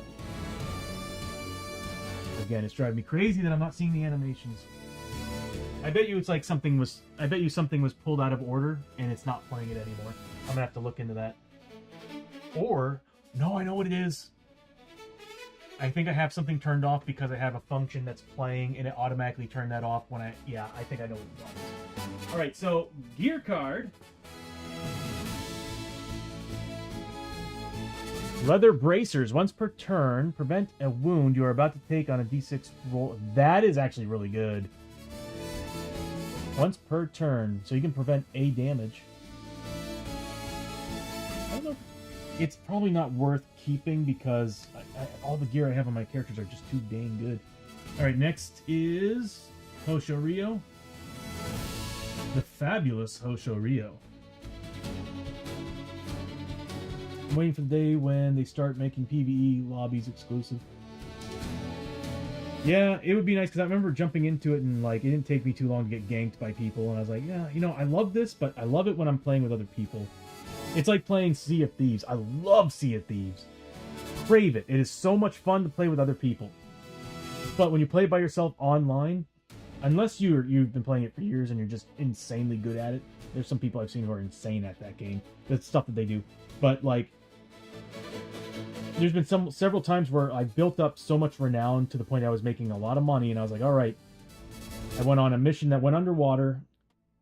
I think it was the Mermaids mission. I went underwater, and I had to fight like just non-stop mermaid waves. Did it, came back with all this loot, and as soon as I jump on the ship and start, you know, harpooning all the treasure chests, some dude comes by and blasts my, just like a group of dudes came over, blast my ship down, and then took all the loot. And I was like, that was an hour and a half to get here, do the mission, pick it up, and then this happened. I was like, actually, that was actually the last time I played. I haven't played it since. Bishop, it is a lot of fun, man. And like I said, though, you got to find the right group to play with. Because I can forgive other players doing that to me when I'm playing with other friends, because I'm just having fun at that point. But when I'm playing by myself, I'm like, I'm going for loot. And if I see time wasted by myself, I get pissed. So another gear card, 40 XP. This is Hosho, right? So 40 experience. D6 times 25. Nice! So that is, what, 150?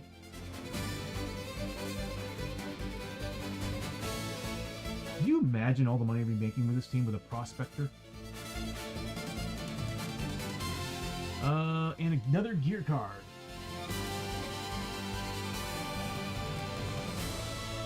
I think we've seen this before. Painted shield. Once per turn, prevent up to 2 wounds you are about to take. We're getting a lot of that right now. Whenever this place was probably raided by like the Norse Whenever you do wounds with this shield, you may recover. Wow, that's actually really good though. You may recover a grit on a 6+. Unfortunately, I don't have anybody who wants a shield. All right, next up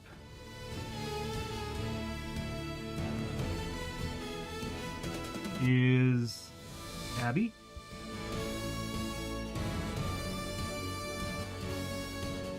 See, this is when I'm like, my stream elements kind of makes me nervous. I'm like, that's almost too good. But until I can get a raise on this system, we're going this way. Which I've been constantly like making the call. Please, Advanced Scene Switcher, give us a raise. You give us a raise, you've solved. It's a raise in 4 loops, you've solved every problem I have. So 2 gear cards. I used to play with a group on Xbox. I was the only PC player. We stopped because they would get wiped on a mixed yeah. That was nothing too, was also trying to... One thing I've always wanted to do was find 2 groups of people. We have our own ships, and we have to keep jumping in and out of servers till we find each other.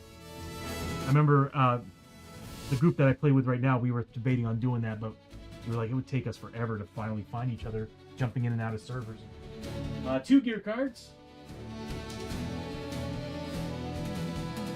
Ooh, the traveling boots, +1 agility.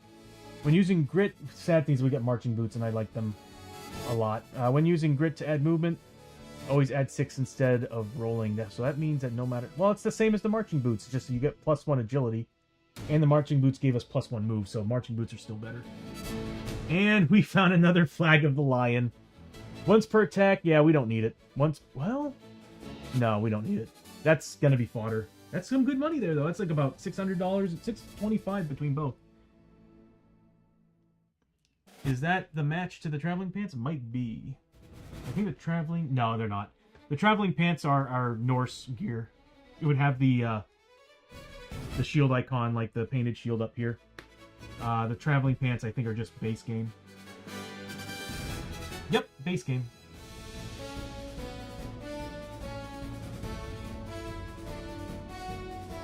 DD. Well, it's got the icon of basically the mines, so it's got to be a promo card or maybe a card that came from one of the packs. Probably from one of the packs. It says DD, so Dead Man's... Is it the Dead Man's... I don't remember what it's called. But it says DD on it, so that's got to be one of the packs. Finally, we've got Lester with his gear.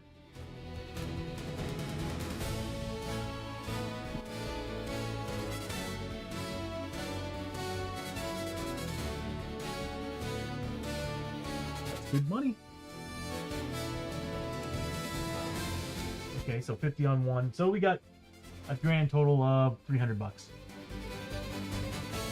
And yeah, it's good money. $300 and 40 XP.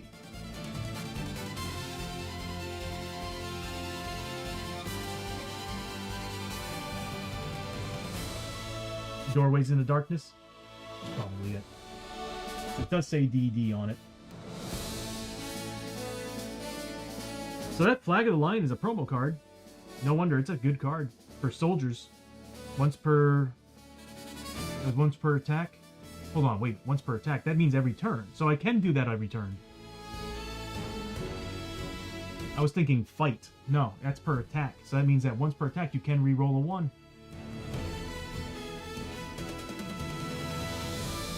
What was that? You mean this? Yeah, that's the green screen. I don't have a great setup for the green screen right now. I do need to find a better sheet to use for it.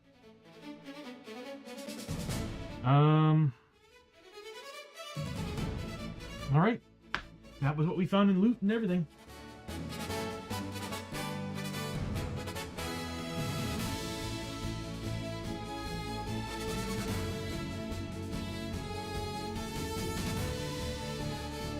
The card is Tom rolling compensation. It is. The sad thing though is that I've already got one. So we found it again. Sucks because it's a really, really good card for soldier. But Lester's already got one. That's what I actually used during the combat round. But anytime the darkness marker would escape. It might not be bad to keep it, because if we ever lose that... No, it costs us space. No, I'm going to get rid of it. It's worth a lot of money. We'll just take the money. My Crunchyroll, what's telling me that I didn't have a connection, even though my Roku is literally on, and I have those back, and we're just fine. Oh, okay.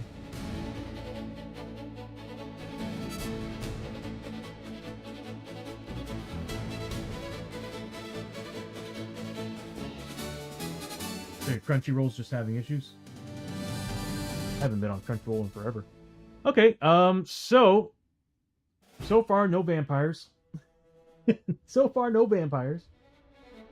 We're still zoomed in? No, we're not. No clue tokens either. We should be able to finish this tomorrow. But anyway, so yeah, that's the new look of the stream. Well, not look of the stream, but the new elements added to the stream. So we got all this information that can pop up now. This way y'all can kind of follow along a little bit more than before.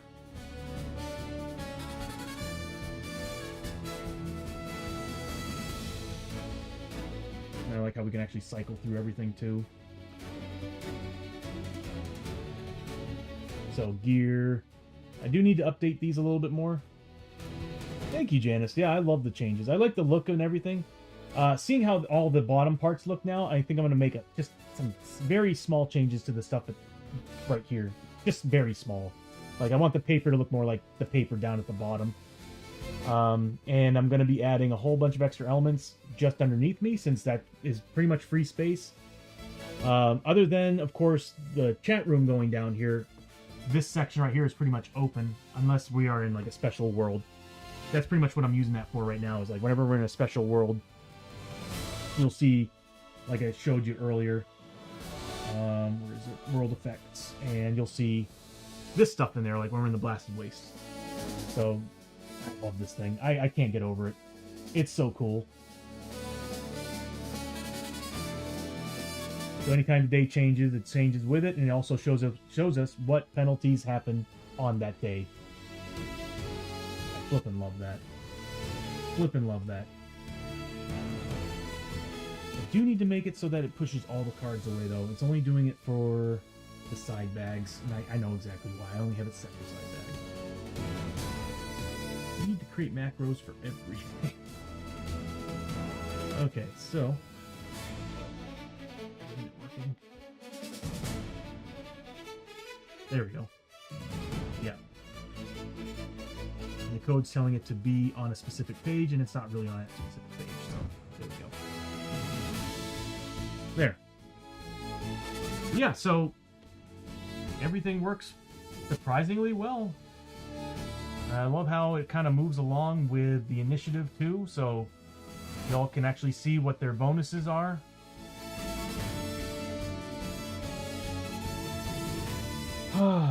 It's getting closer and closer, and closer to what I've always envisioned this stream to look like. Actually, it's better than what I was expecting it to look like. But anyway, yeah, we'll go ahead and end here. We got all the gear and everything we need. We did the loot, we did all that. We'll pick up tomorrow where we left off here. And yeah, I'm excited for how the stream's turning out. I'm probably not going to stream it, Janice. I'm probably going to... What I'm going to do is I'm going to jump off. I'm going to cook something because I haven't eaten at all today. At all. No breakfast, no lunch. I haven't even had a snack. I'm starving. I've been spending all my time focusing on getting this thing set up to where it is. And now I'm looking at it, I'm like, I want to add more. But anyway, what I'm going to do is I'm going to cook myself something. I have some leftover soup. Tuscan soup. Is it Tuscan soup? That's what it's called. But anyway, I've got some leftovers that I'm gonna cook up. I'm gonna eat it, and I'll join you all for some Berglund gnomes. Should be a lot of fun. But anyway, so yeah, let me see who we can raid into. Pretty sure that one of the mods who who's here I'm probably gonna be playing with are probably already up and running, so we might just raid into them. If I can find the creator dashboard, there we go. Cinna's on. Oh, okay. Well, if I'm gonna check and see if Janice, what time is it? I'm gonna see if Janice, yeah, either Janice, Madark. Oh, I don't think is Madark gonna be playing with us? Oh, thank you all for being here. Like, you all coming by, watching, participating. I'm trying to find another way to make things more interactive for you all. And I have some ideas. To where you all have the ability to call specific, not specific enemy groups, but be able to pull from different worlds when we're just adventuring and stuff. So I'm gonna see if I can do that. I'm still working on a couple other elements too. To like, I have a lottery card that I'm working on. That is like a scratch ticket, and if they match the numbers, awful things can happen, or really, really good things can happen. And I'm gonna make it fairly cheap. I'm gonna have it's gonna be specifically for subscribers. Or I might make two. I may make one for subscribers and one for non-subscribers. Alright. Let's see. D&D Bros are playing. Board Game Geek is currently on. I like to keep the flow with board games normally when I do a board game session. What's Board Game Geek doing? I thought they were supposed to be doing something right now. Oh, they're playing Marvel United. Okay.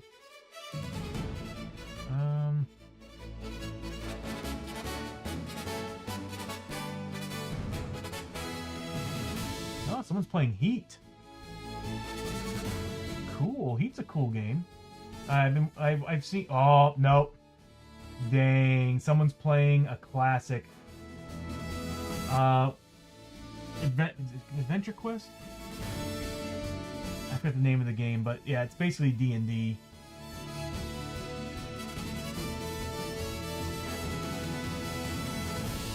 Oh no, they're playing card games now. Okay, never mind. There's a lot of board gamers on tonight. I might actually have to raid into a board gamer.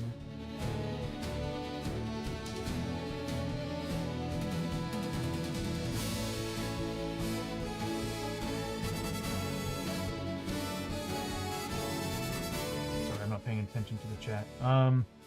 Yeah, I'll raid into a board gamer. There's plenty of board gamers tonight, so I kind of need to keep that flow going. But I'm trying to figure out who we got, because there's a lot of people.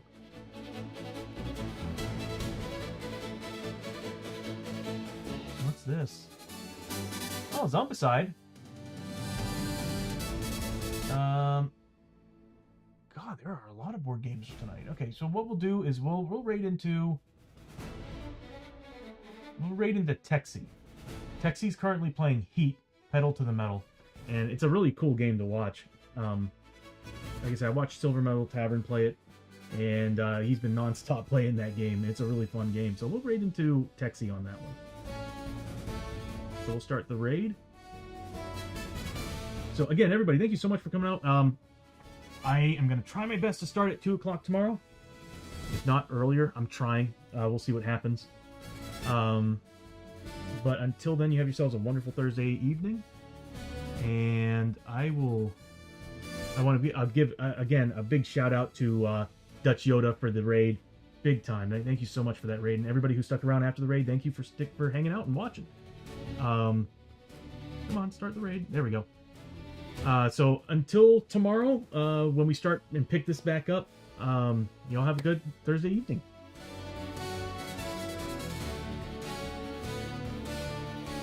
I have too many buttons. I swear I have too many buttons.